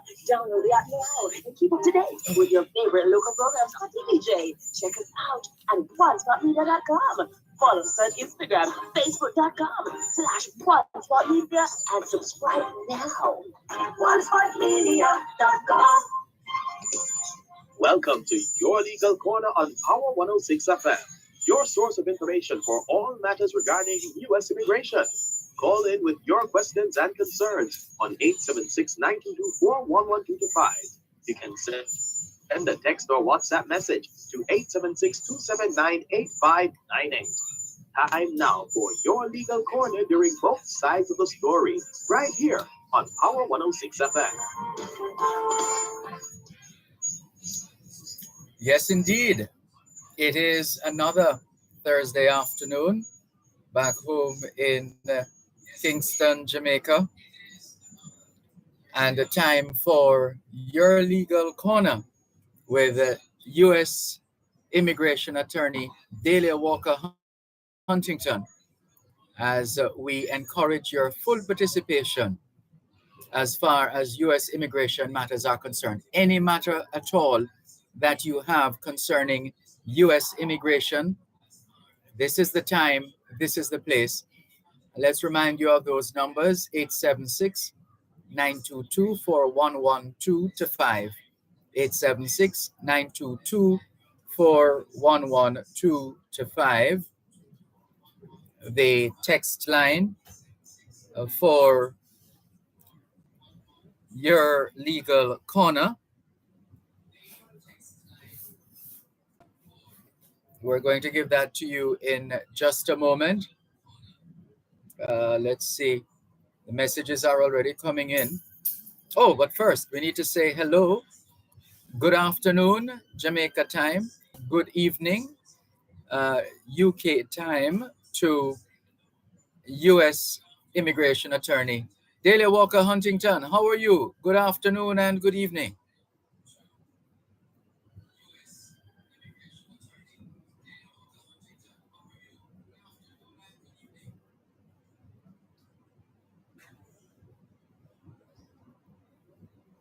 All right, we don't seem to be, well, I'm not hearing Delia Walker Huntington at this time. Let's see if we can. Miss Delia, are you there?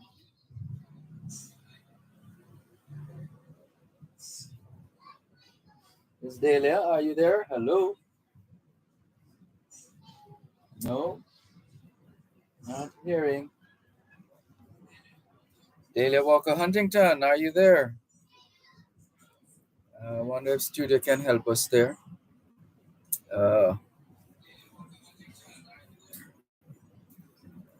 Now tell you what, let's take a break, see if we can clear this up very quickly so we can get on with the show. Sorry about that. One moment, please.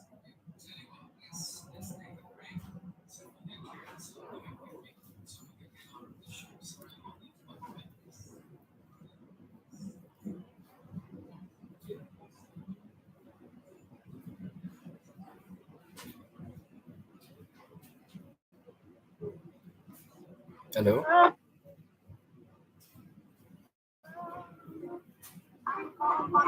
Hi, Adrian.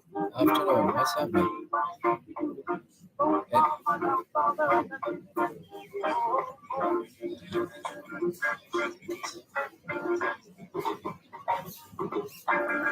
Oh, to separate the two.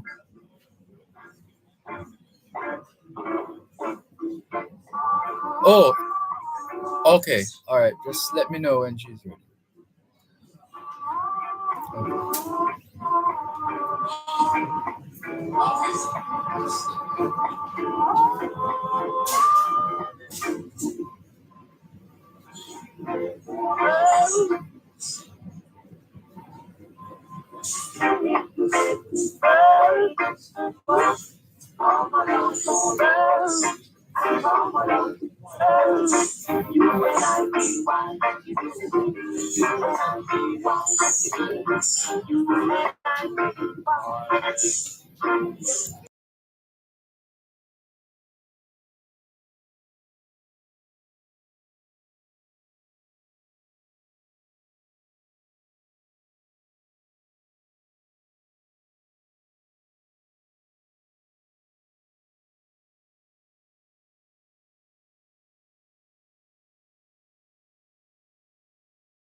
106 FM, still streaming live on the Gleaners website, go-jamaica.com, live on your smart devices all over the world. It's a Thursday afternoon, and we're still having our Thursday afternoon feature, Your Legal Corner, with U.S. Immigration Attorney Delia Walker Huntington. The numbers to call 922 4112 to 5, 876 922 4112 to 5. And the text line, which is the same as the WhatsApp number, is 876 279 8598. 876 279 8598. That's the text line, the Power 106 FM text line and WhatsApp number, which you can call and text on 876 279 8598. Let's say hello and welcome to U.S. Immigration Attorney Delia Walker Huntington. Good afternoon, Jamaica time. Good evening, UK time. How are you? Afternoon, evening, Dervan. I'm doing well. How are you doing? I am fine, thanks. And thank you so much for Good. joining us. Thank you for your patience as well. My pleasure, my pleasure. We know we have technical glitches at times. Yes. And you're a long way from home, but I hope you're well. Indeed, I am. Thank you very much. And ready to take the call. So listeners, we're ready for you. This is your time. And this is the place. And I think we have, let's see if we can bring up this question. All right. So this message says, good evening. My father is a U.S. citizen. He filed for me in 2019 when I was 19. And I turned 23 in June 2023. I did my interview and US medical. I failed the medical and had to do random drug tests. I have completed 4 tests already. What do you think will happen next? Ms. Delia, over to you. Okay. So when you do the medical, when you're being processed for the green card through Jamaica, even in the US, you have to do a medical, but most certainly when all of the documents are ready and you're scheduled for an interview, you have to go on your own and schedule a medical exam through the process provided. Certain providers do this for the US Embassy, not every doctor can do it or hospital. Unfortunately, if you test positive for any controlled substance, you will not receive your green card. You will be the account will be suspended. So this apparently is what happened to this person. They tested positive for a controlled substance. So on that refusal sheet that the person got, it should say on there when your case can be restarted. Sometimes it's about 8 months, anywhere 8 months to a year, during which time, as the person indicates, you have to submit yourself to random drug tests to ensure that you are not continuing to use any banned substance. So the person first needs to look at their refusal sheet, see what the date is that they can restart the process and ensure in the meantime that they are not using any banned substance, otherwise they're going to kick back again. Mm-hmm. Hope that listener is listening as we continue with Your Legal Corner with U.S. Immigration Attorney Delia Walker Huntington. And we're taking your calls, your messages as well on WhatsApp. Now we know some of you are accustomed to messaging us on the Power 106 text and WhatsApp number, and we have that connection. And also, if you wish to send questions or messages to the WhatsApp that is assigned to me, that is also fine. 876-365-3346. So we're looking forward to more of your messages, more of your questions. And so how about this one, Miss Delia? This one says, good afternoon, Mr. Malcolm. I am a green card holder out of country for 4 years. Is it still valid? Is it still valid to enter the country? That's question number one. Question number two, if not, how do I turn in the green card? Okay. So any green card holder who is out of the United States for a year or more is deemed to have abandoned their residence. And depending on how long, we can talk about some individual solutions. But generally speaking, if you're out for a year or more, you have abandoned your residence, and you would need to apply at your U.S. embassy to return, to go back to America as a returning resident, proving your domicile in the U.S. and stating why you were out of the country for so long. What's the evidence? You must have come on a trip and it turned into something. Things happen.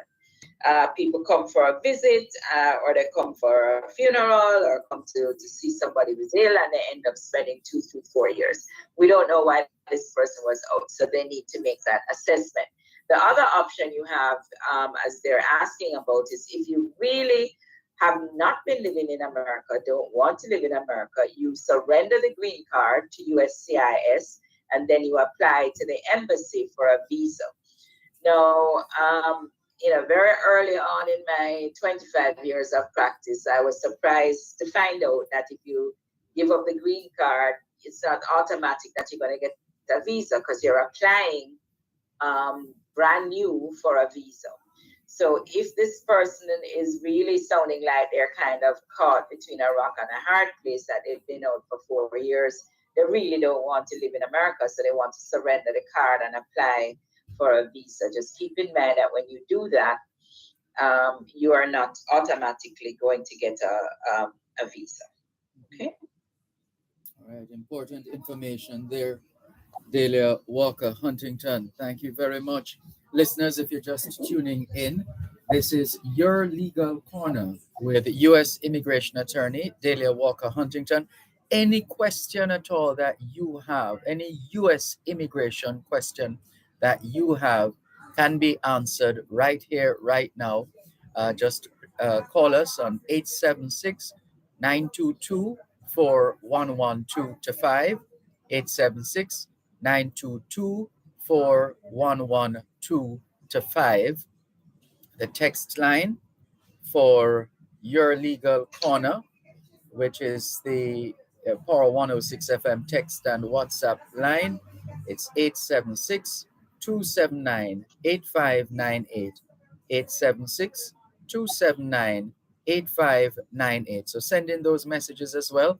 We're also live on Facebook on the Dervan Malcolm Facebook page, and live on YouTube as well. So you have so many ways to reach us here on Your Legal Corner during both sides of the story on Power 106 FM, as we continue to stream live on the Gleaners website, go-jamaica.com. While we check the various devices for other messages that have come in, let's get from you, Delia Walker Huntington, your thoughts on the situation involving the Haitians who turned up on our shores and all that has happened since that time. Do you have a perspective on that? Yeah, I mean, we talk about the U.S. border all the time, Dervan, and the fact that people come from all over the world trying to get asylum in the U.S. So asylum is an international relief available to people from all over the world. Anywhere you go, you have the right to request asylum. So the fact that we have Haitians coming to Jamaica, I don't know if they intended to come here or if they got off course and they wound up on the shores of our country. We need to extend to them the same courtesies that we would expect our citizens to be extended when they travel anywhere in the world, that they would show up on the border or on the shores and ask for asylum. So I'm concerned. I don't know the full episode of what happened, only what I see in the media. I don't know if the Haitians who don't speak English, if they had an interpreter. It would appear as if they didn't have any legal representation, which I find baffling. Now they appear to be getting legal representation. So I would hope that we would afford them the opportunity to apply for the international relief of asylum, and decide whether they in fact warrant asylum according to the rules, as we would expect our nationals to be afforded that opportunity anywhere that they go in the world and will be seeking asylum on various grounds. So that's just my thought, that they would be given it. And I think now an organization has stepped in and they're being given some amount of representation, which they need.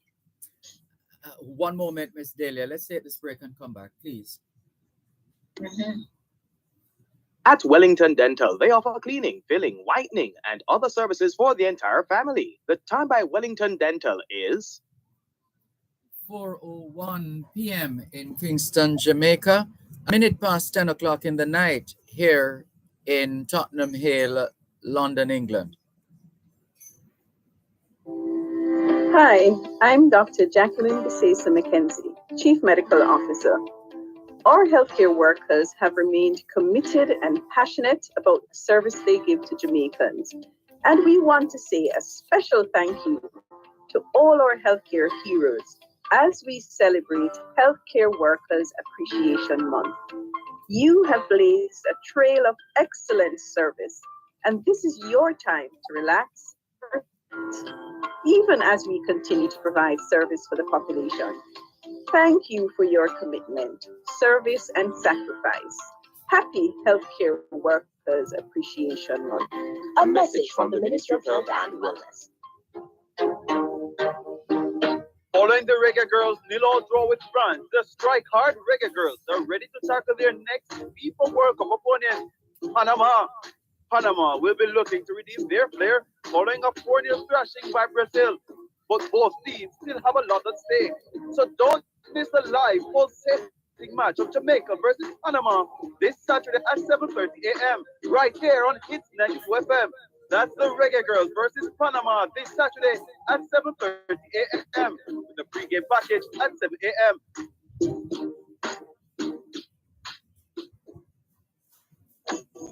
Join us every Sunday for Indian Talent on Parade with Dr. Winston Toland from 5 to 6 p.m. Listen and learn all you need to know about the Indian community, culture, and music. That's Indian Talent on Parade with Dr. Winston Toland, 5 to 6 p.m. every Sunday, right here on Power 106 FM and the Power 106 FM app.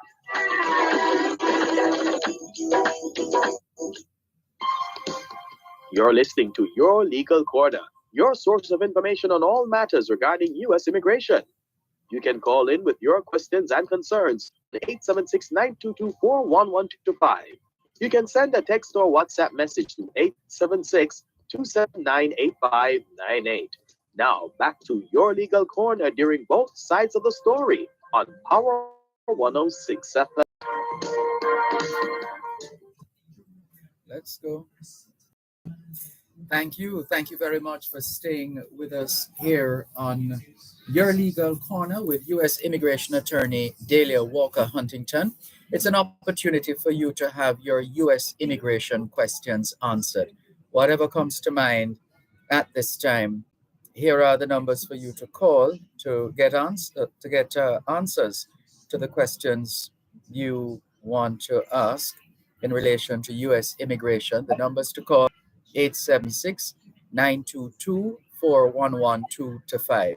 876-922-4112 to 5.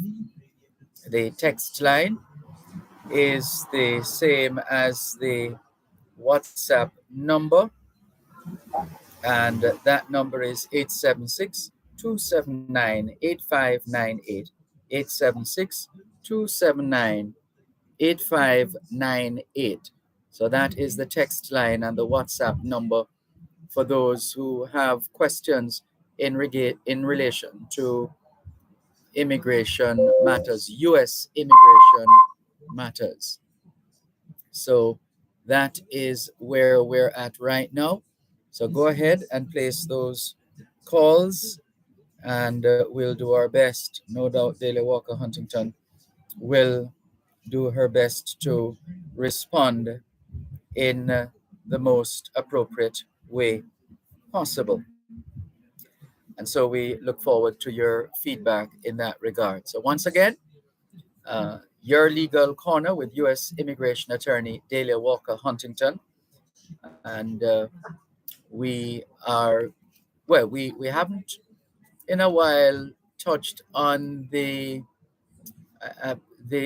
backlog to see, do you get a sense that things are moving at a fair clip, or pretty much No, I don't. I don't. Unfortunately, I do not. I do not, Dervan, and I am, excuse me, anxiously waiting to see what's going to happen on October 1st, because September 30th is the end of the fiscal year for the Homeland Security, for the U.S. government. And so they had promised sometime last year in appearing in Congress that the backlog would be cleared up by September 30th of 2023. So I'm waiting to see what happens, But I don't see any big movement happening. Things are the same or rolling back. So not happening. I see.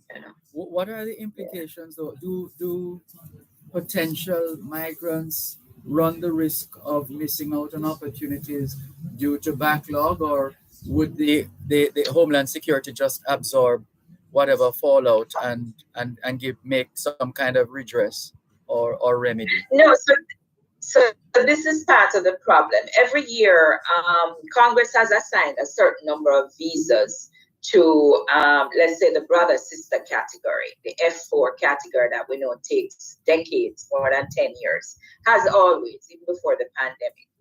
They assigned 65,000 visas in that category. Let's say they process 40,000. We lose 25,000 visas and they don't recapture it. So as part of the advocacy and the lobbying from the American Immigration Lawyers Association, we have been saying you need to recapture these unused visas for years, even before the pandemic, where it was almost an impossibility to process all of the visas that were documentarily qualified. Even before that, we were losing visas because for whatever reason, they were not being processed. So we meaning the American Immigration Lawyers Association, the Immigration Bar, has on the table asking Congress to recapture the visas. Don't let us lose these visas. So the answer is yes, people are missing out because they're waiting years for visas. Many of them are documentarily qualified, quote unquote, meaning that NDC has all their documents. All these people are waiting on is some of them is for an interview or for a visa to become available. So we are really begging for this to happen.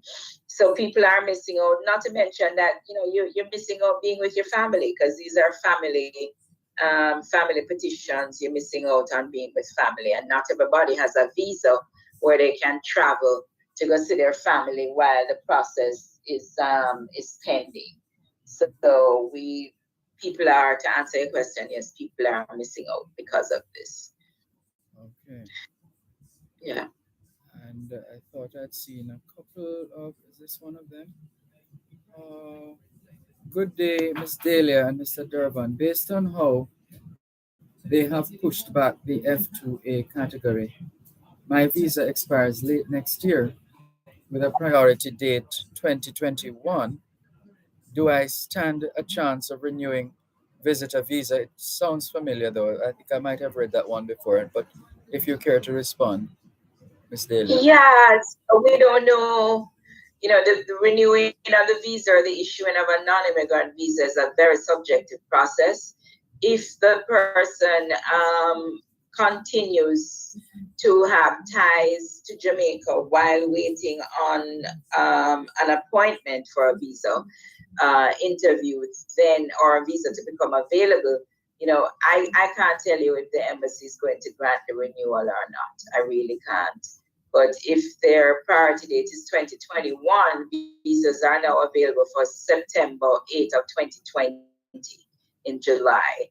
So you just have to keep watching the visa bulletin and not stress too much, because if you're a year old, don't stress too much about it. All right, here. Just continue to visit with family. Mm-hmm. A couple more for you before we wrap. This one says, "Good evening, everyone. Now I am a U.S. citizen, filing for my," and then it's followed by the letter I. So something is missing. Let me see if we can make something of it. "Good evening, everyone. Now I'm a U.S. citizen, filing for my," and the letter I follows. "Got a message from USCIS that I'm documentarily qualified. What next step?" Okay, so that's along the lines of what we're talking about. If we don't know who they're filing for, it's hard to say. But documentarily qualified means that the visa center has all the documents, everything is in order. The person, the beneficiary, is now going to be waiting either for a visa to become available and or for an appointment to become available at the embassy so they can be scheduled. Here's another one for you, Miss Dahlia. Pleasant afternoon. I am a U.S. citizen and I would like to file for my sister who lives in Jamaica. She is 58 years old. We share the same biological parents. Is this process possible? Yes, it is, but it's going to take a long time. Currently, the sibling category is F4. Visas are available for persons who filed in April of 2007. So that's to give you an idea of how long it is taking. It has never taken this long. It's usually about 12 years. But because of the pandemic, they have been pushed back now to this 16-year waiting period. So go ahead and file and forget about it. This is how I've always treated this category. File and forget it. File and the person go on living their life. And when the visa becomes available, then they decide if they want to migrate. But it's not something that you can do in a couple of years. Okay, we got you.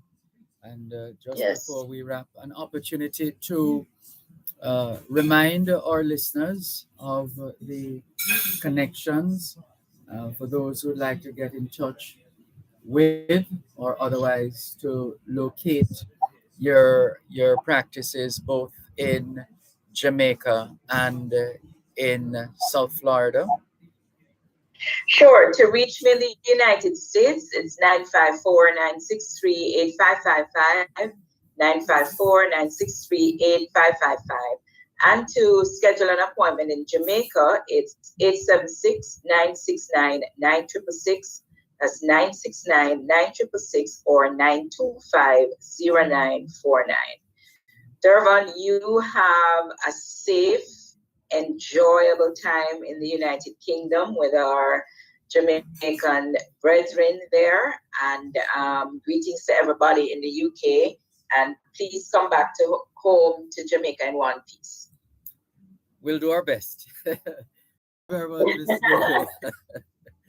Thanks All a right, lot. be good, be good. You too. Take care. Bye. Bye-bye. Dahlia Walker Huntington, host of Your Legal Corner during both sides of the story here on Power 106 FM, rounding out this week's edition of the program strictly for U.S. immigration matters. And we encourage you, if questions arise or when questions arise, make a note, have a little notepad, jot it down so that once it comes around to 3:30 in the afternoon Jamaica time on a Thursday, you can then reach for that notepad or that scratch pad and call through or email or WhatsApp, any one of those. So we look forward to hearing from you next week around this time, same place. How about that?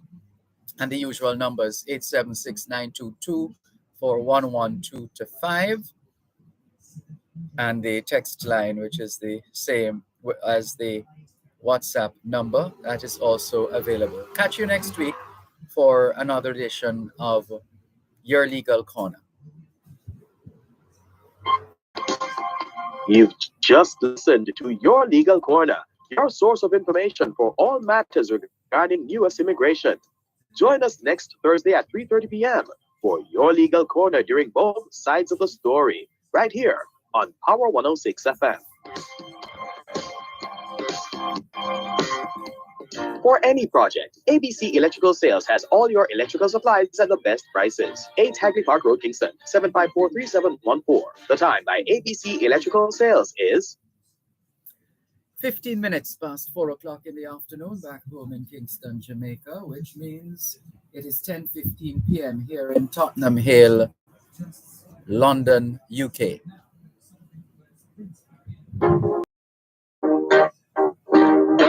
Following the Reggae Girls' Nilo draw with France, the Strike Hard Reggae Girls are ready to tackle their next FIFA World Cup opponent, Panama. Panama will be looking to redeem their flair following a 4-0 thrashing by Brazil. But both teams still have a lot at stake. So don't miss the live pulsating match of Jamaica versus Panama this Saturday at 7:30 a.m. right here on Hits 92 FM. That's the Reggae Girls versus Panama this Saturday at 7:30 a.m. with the pregame package at 7 a.m.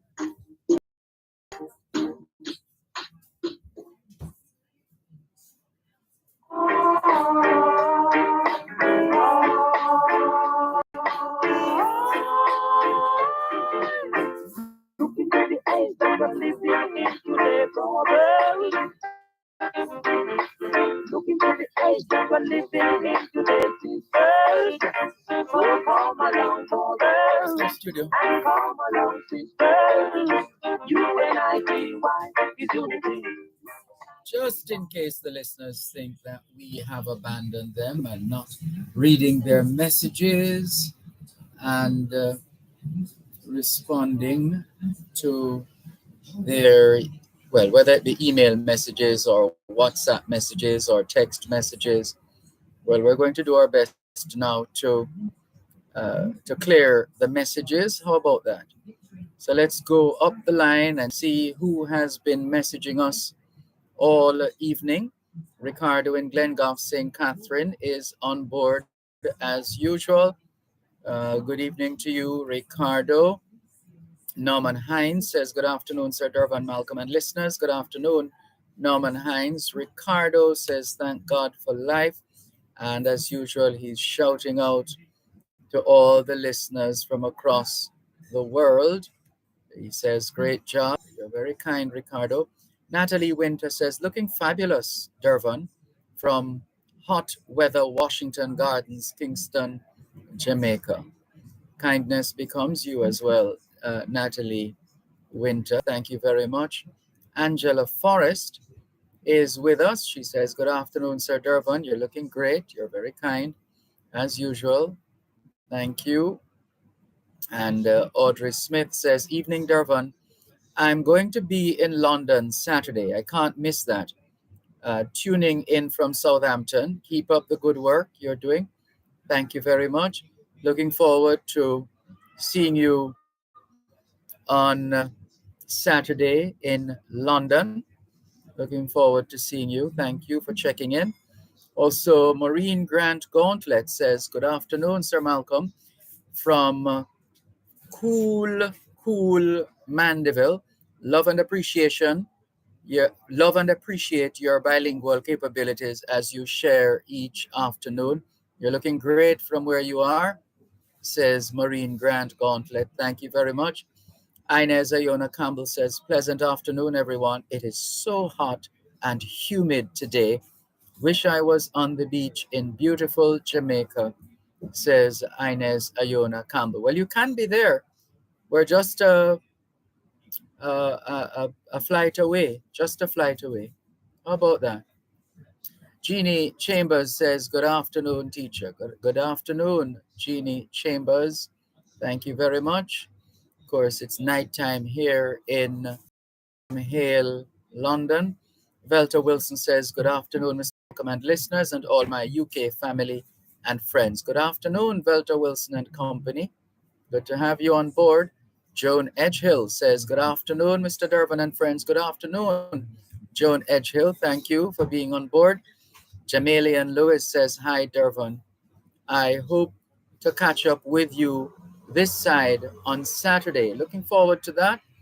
Break Barriers Caring Hands Jamaica Limited will be there. We look forward to seeing you. Break Barriers Caring Hands Jamaica Limited. Looking forward to seeing you represented on location on Saturday, the 29th. And for those who are wondering, where, what? Well, it's a celebration in more ways than one. The Angel Foundation UKJA is marking 12 years of existence, in addition to celebrating their second annual uh, Afro-Caribbean Community Expo. It's this Saturday from 9 in the morning until 9 in the night. This Saturday from 9 in the morning till 9 in the night. And the address is Living Under One Sun Community Hub, Down Lane Park, Parkview Road, N17 9EX, Haringey, London. That's Living Under One Sun Community Hub, Down Lane Park, Parkview Road, N17 9EX. And the area also referred to as Tottenham Hale here in London, that general area. That's where we are. And we are looking forward to seeing our partners and sponsors and the various brands, the contributors. VM Group will be represented. Grace will be represented. Transpac Ship. We're happy to be representing Power 106 FM and by extension, the Weekly Gleaner. And if you need more information, feel free to call 0744 558 2303. 0744 558 2303. Let's also acknowledge online. There's so many messages now to clear. Let's see. Hello to Faye Weller. She says, blessed afternoon, Mr. Dervan and faithful listeners. Blessed afternoon to you too, Faye Weller. She says, thank God for having us on planet Earth. Violet White says, good afternoon, Dervan. Good information. Thank you very much, Violet White. Dior Hydra.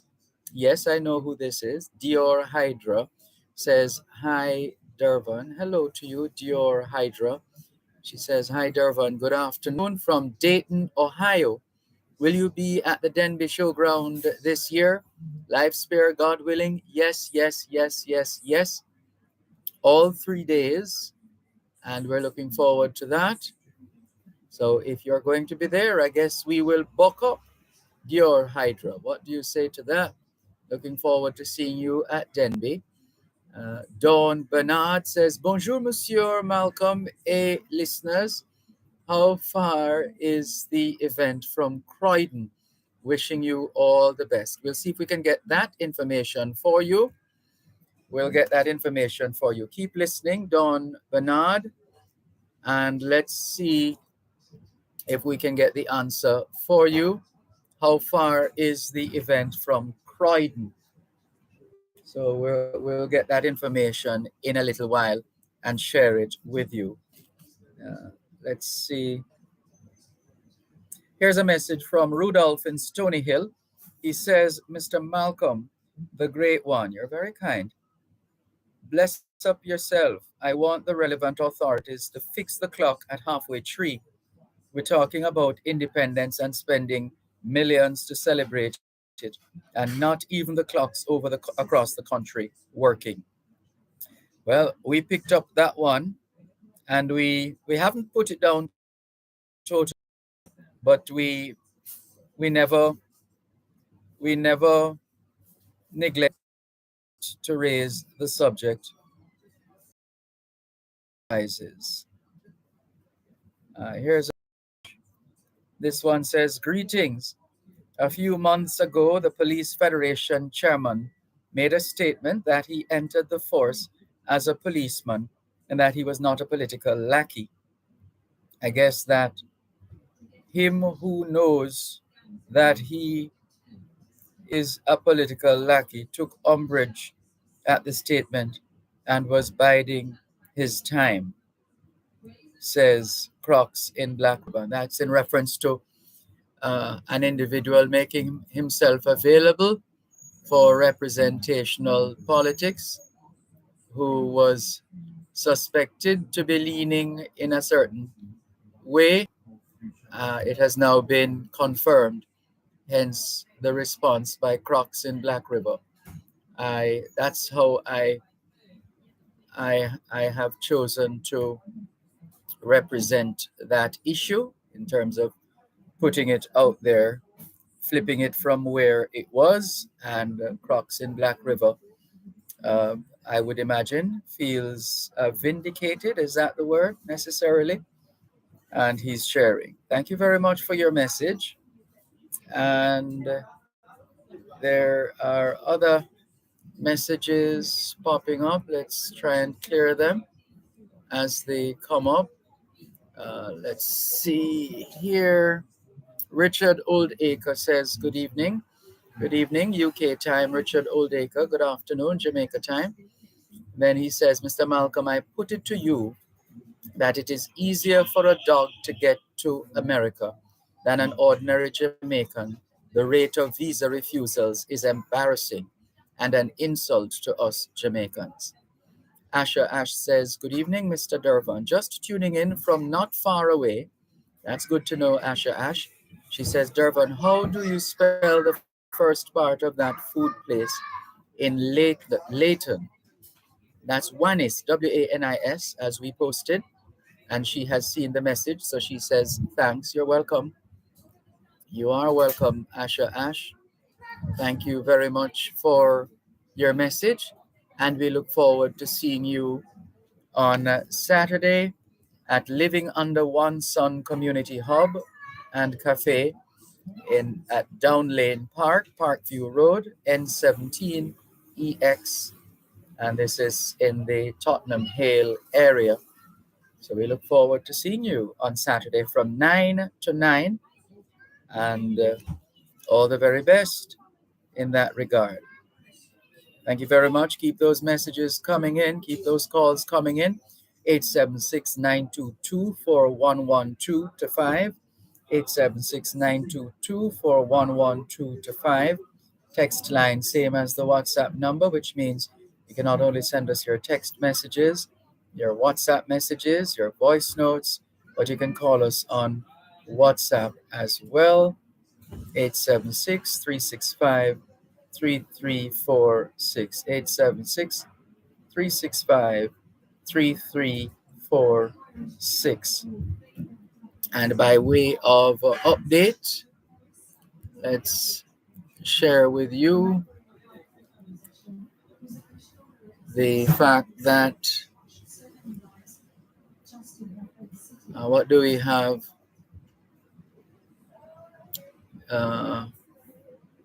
Couple of stories. Juliet Holness's $800 million apartment complex court battle to continue in January 2024. The trial involving an $800 million apartment complex owned by developer Juliet Holness's company will continue in the Supreme Court in January 2024. Also making the news today, Negril Peace March aborted over police no-show A planned peace march that was scheduled for Negril, Westmoreland today was called off because no member of the police's safety and traffic enforcement branch was on location. And that's unfortunate. Wonder what happened there. Wonder what happened there. Ocho Rios security scare prankster fined $1 million. Kingston mechanic freed of gun charges. Chinese workers dominate work permit approvals in 2022. Opposition wants unjust interdiction of Police Federation chairman rescinded. And Andre Thomas found guilty of killing American missionaries. What a tragedy. So those are just some of the stories that have been trending on the Gleaners website. Let's take the break and come back. You're listening to Power 106 FM. The time is now 4:30 in the afternoon back home in Kingston, Jamaica, which means it's 10:30 p.m. here in Tottenham Hale, London.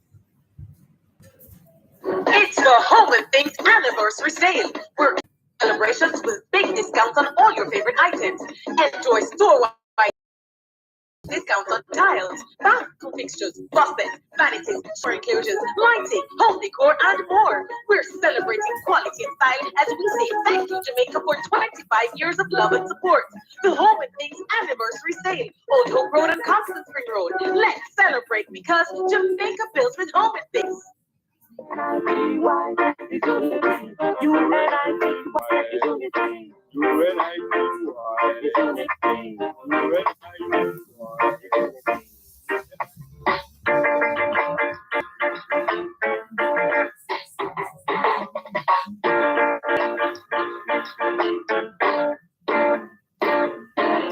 This is the time that we all should live as one brothers. This is the time that we all should live as one sisters. So come along, brothers, and come along, sisters. UNITY is unity. So come along, brothers and sisters. Oh,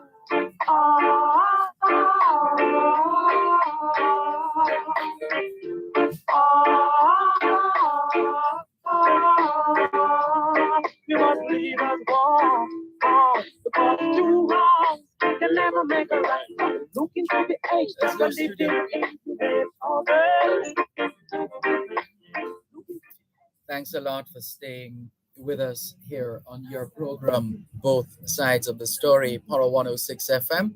Still streaming live on the Gleaners website, go-jamaica.com, live on your smart devices all over the world.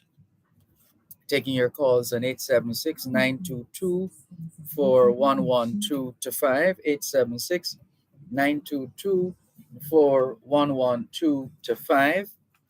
The text line, same as the WhatsApp number, which means you can not only send us your text messages, your WhatsApp messages, your voice notes, but you can call us on WhatsApp as well.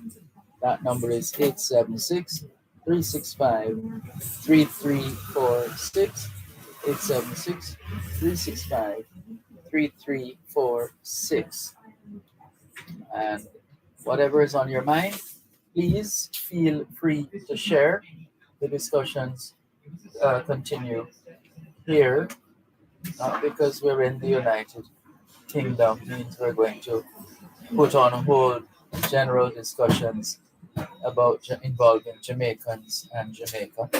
Those discussions will always continue, and this evening is no different. So, looking forward to your calls on 876-922-4112 to 5, 876-922-4112 to 5. Text line, same as the WhatsApp number, which means you can not only send us your text messages, your WhatsApp messages, your voice notes, but you can call us on WhatsApp as well. 876-365-3346, 876-365-3346. It's just Make an adjustment here, changing our position, and let's go ahead. Let's continue with more on your program, both sides of the story here on our 106 FM. Still streaming live on the Gleaners website, go-jamaica.com.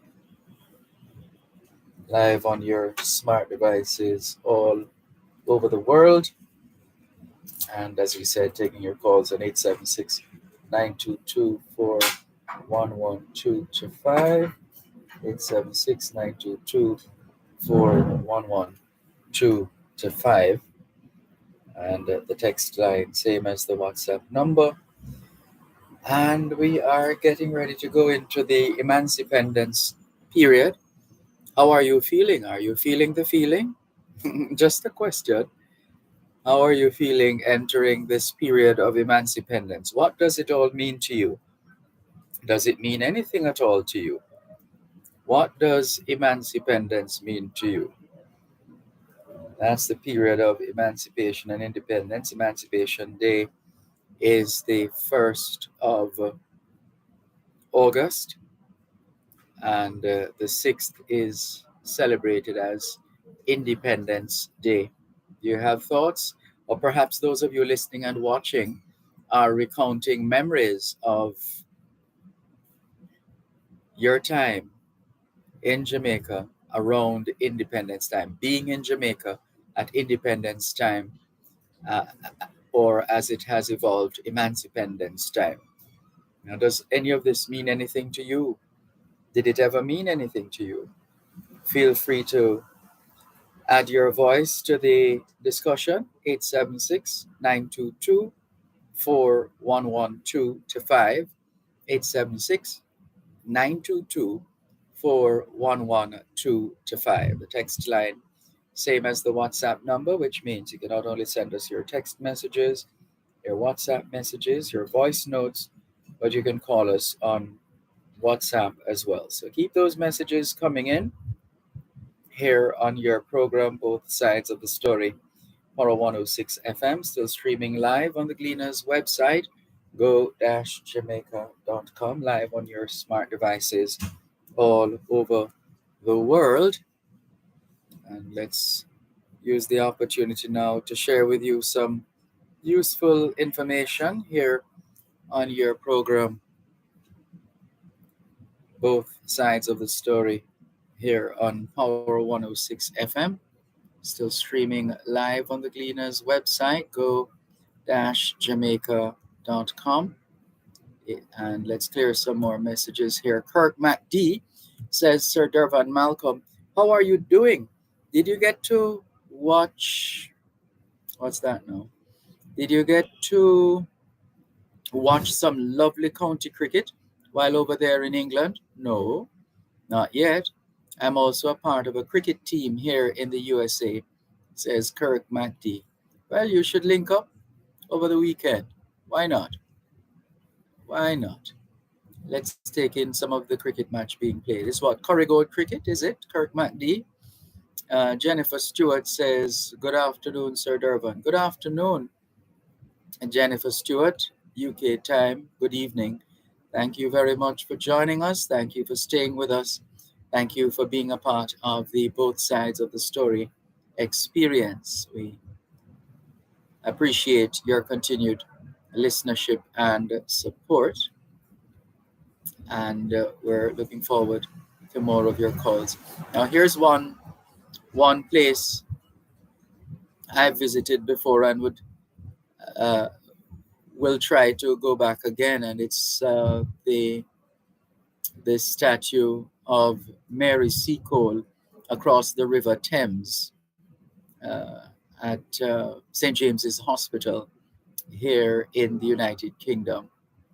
So we'll see if we can make it to Surrey Gardens in London, and we I beg your pardon. I was saying we hope we can make it to the area I referred to earlier on, which is across the the River Thames, where we have the statue of Mary Seacole. Now, in 1857, a benefit concert for this Jamaican nurse, Mary Seacole, started at the Royal Surrey Gardens in London, England, on this day in 1857.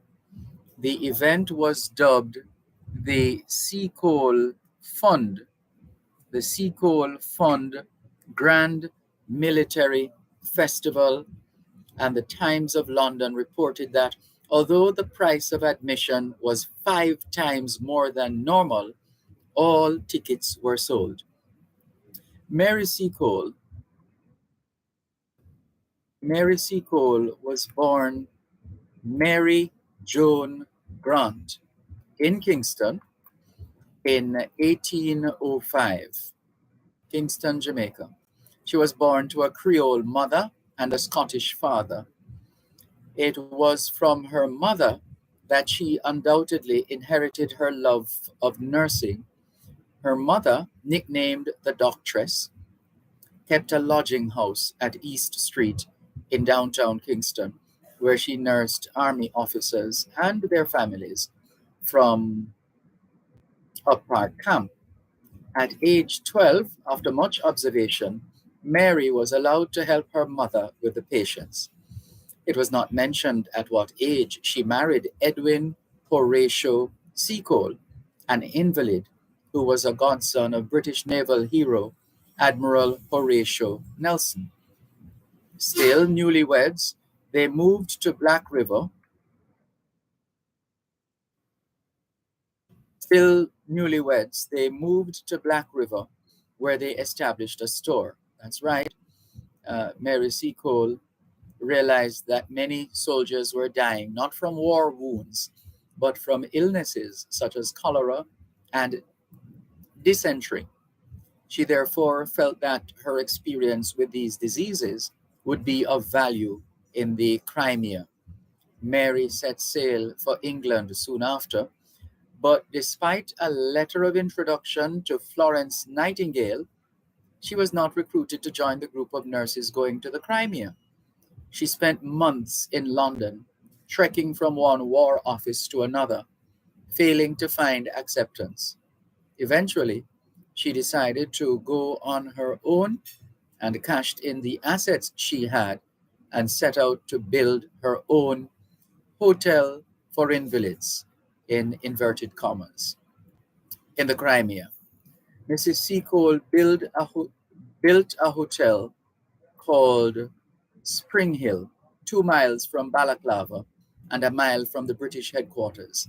Before long, the British Hotel, for so she named it, had become a refuge of warmth and comfort where good, well cooked food could always be had for soldiers of all ranks. She dispensed medicine, meals, and even occasional entertainment. She made home visits to the campsites. She procured supplies that were otherwise unavailable.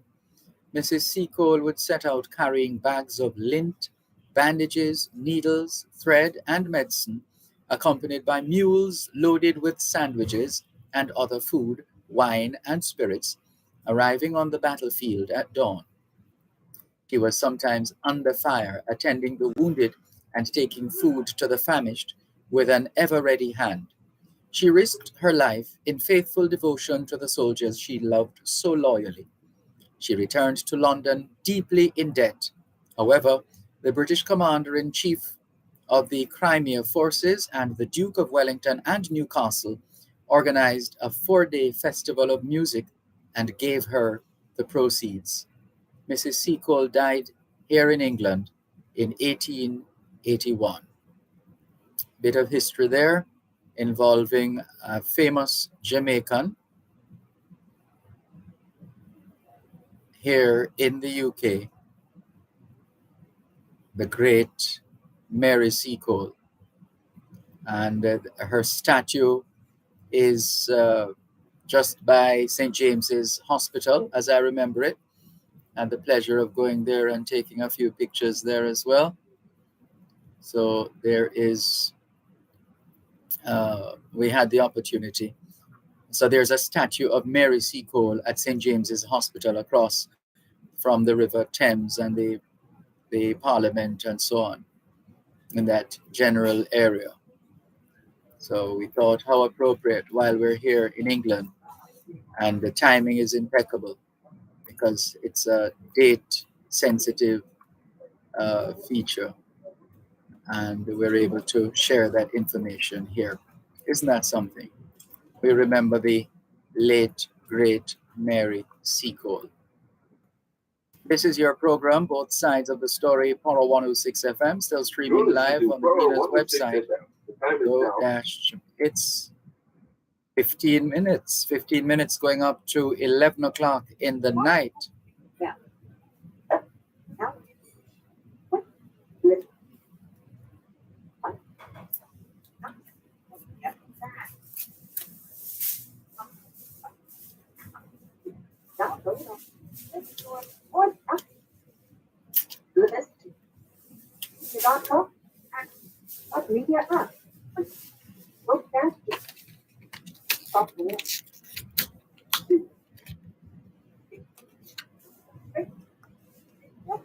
On air and online.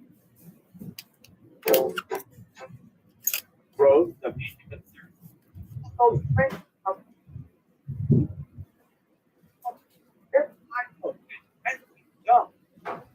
this and every Tuesday morning. Batteries died. If you ever hear that again, that's what happened. If I'm ever on a broadcast and you hear that sound, there's a frying sound. You usually get it when the microphone is muted or turned off while still being plugged in. So that's what that was all about. Sorry about that. Or follow them on Twitter at NWA_JA and Facebook at www.facebook.com/NWA Jamaica. The National Works Agency, developing safe, reliable, and quality roads.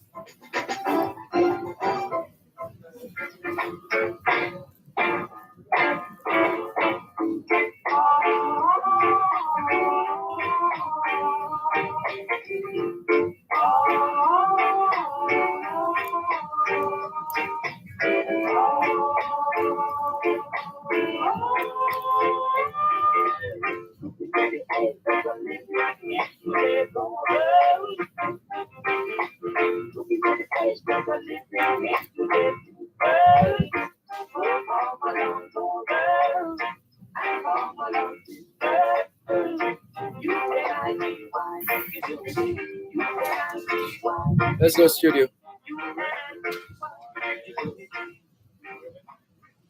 We have come a long way, haven't we? Took us about 8 hours to get here from Kingston to London Gatwick. And in 1909, the Orville Wright set a record for the longest airplane flight. You really want to hear this?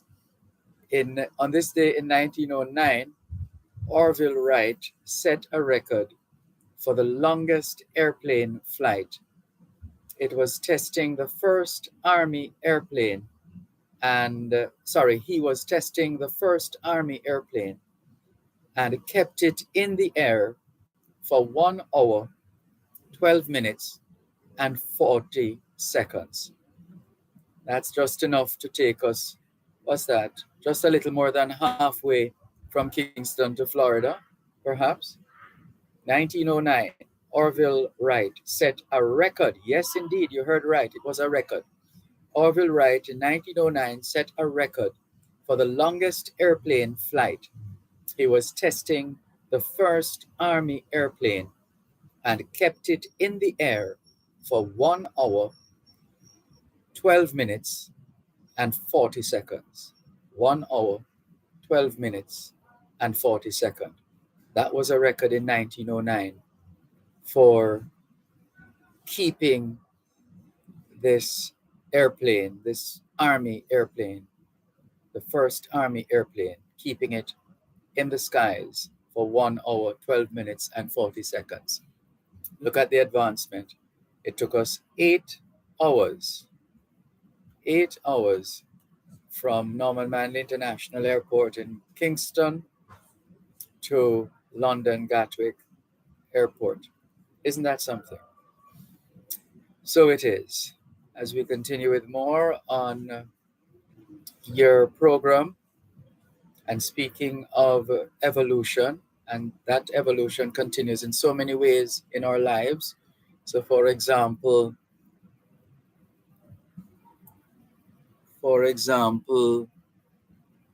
uh, the there was some.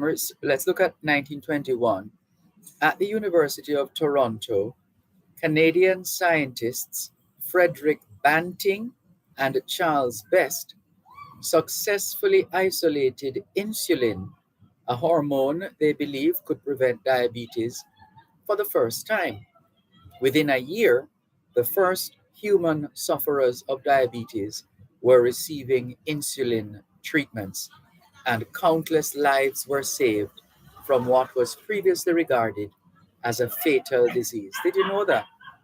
Diabetes was once thought to be a fatal disease because of how it presented, and and obviously the evidence before the scientists. So on this day in 1921, at the University of Toronto, Canadian scientists Frederick Banting and Charles Best successfully isolated insulin, a hormone they believe could prevent diabetes, for the first time. Within a year, the first human sufferers of diabetes were receiving insulin treatments, and countless lives were saved from what was previously regarded as a fatal disease. Just thought we'd share that one with you here on your program, both sides of the story here on Power 106 FM, still streaming live on the Gleaners website, go-jamaica.com, live on your smart devices all over the world. And a good time to remind you to continue to make your plans to support the Angel Foundation UKJA Afro Caribbean Community Expo, scheduled for this Saturday, the 29th of July, from 9 in the morning until 9 in the night, featuring radio presenters, Vibes FM Network, Father Mighty DJ Mr. P, Rawpa, Cropper. There are raffles and prizes courtesy of Grace Foods, with some Grace Foods UK hampers, Grace Foods UK brands, giveaways, Transpac Ship, gift voucher, £200, Day Spa for two, and Prosecco, Platinum UK, Steel Pan Music, Mardi Gras Art Design. You can book your free tickets and raffle tickets, £3, and £10 for Greater Portmore High School Jamaica Information Technology Project. That's donations being sought for that particular project.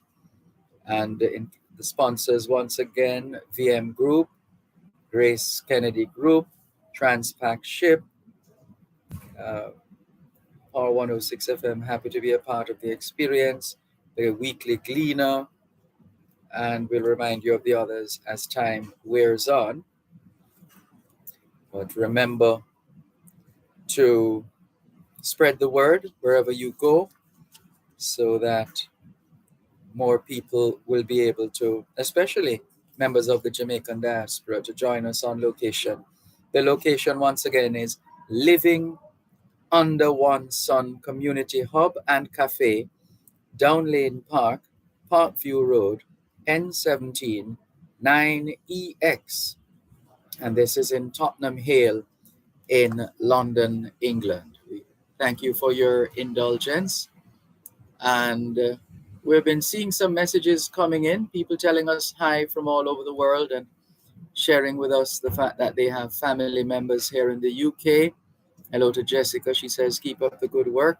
I have no idea the time where you're at, but I am sending love and prayers. Well, it is 6 minutes to 11 o'clock in the night here in Tottenham Hale, London, England. And this is where we are. And so let's see. And thank you for your love and prayers. Violet White says, now we can monitor blood sugar without a needle stick. Great advancement, says Violet. Indeed, great advancement indeed. And Albert in Coconut Creek, Florida says, Sir D, just checking in. Trust things are going well. By the way, how's the temperature? Well, it's nice and cool here on the balcony. And we've been enjoying the conditions. It was a little wet last night, but uh, dried out essentially, in a manner of speaking. And it's just nice and cool right now on the balcony. And we are happy to be experiencing this kind of temperature, this kind of weather. In fact, I've been trying to check the weather on my device. It's still showing me the weather in Kingston. Guess I need to do some kind of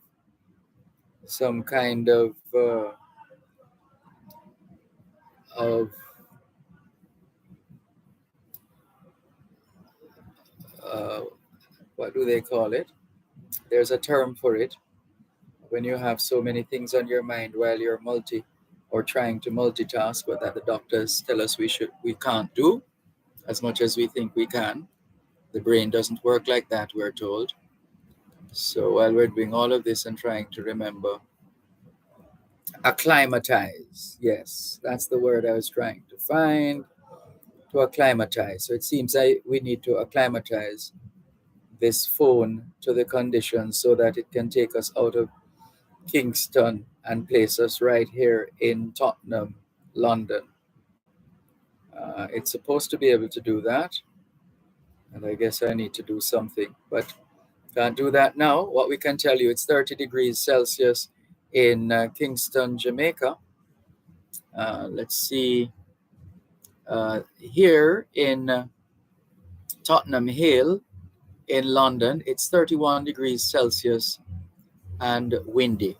31 degrees Celsius and windy. That's the story. And there's news of which was reported from last night. Sinead O'Connor, dead at 56, devastated.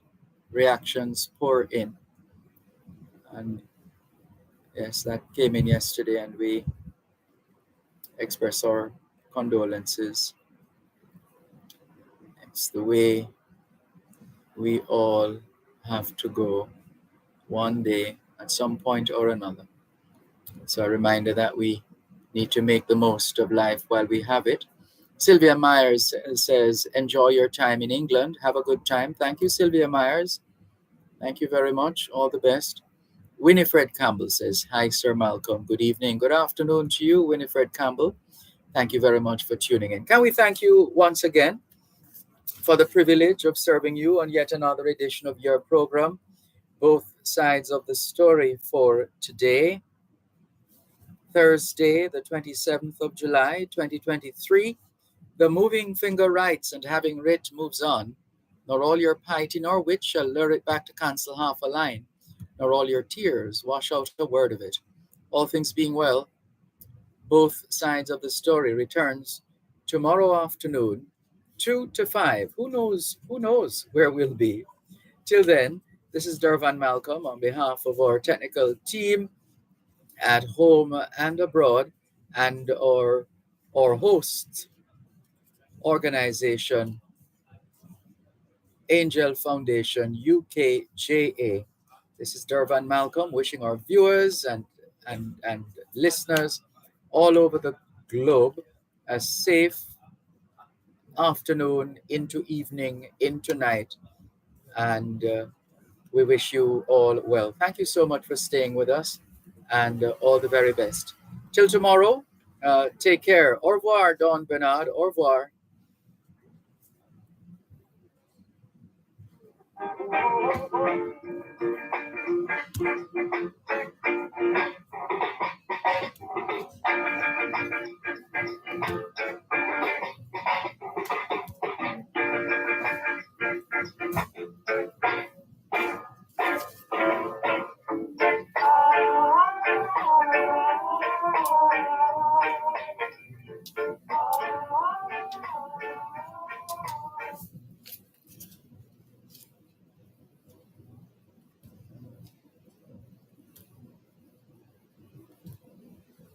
Bye.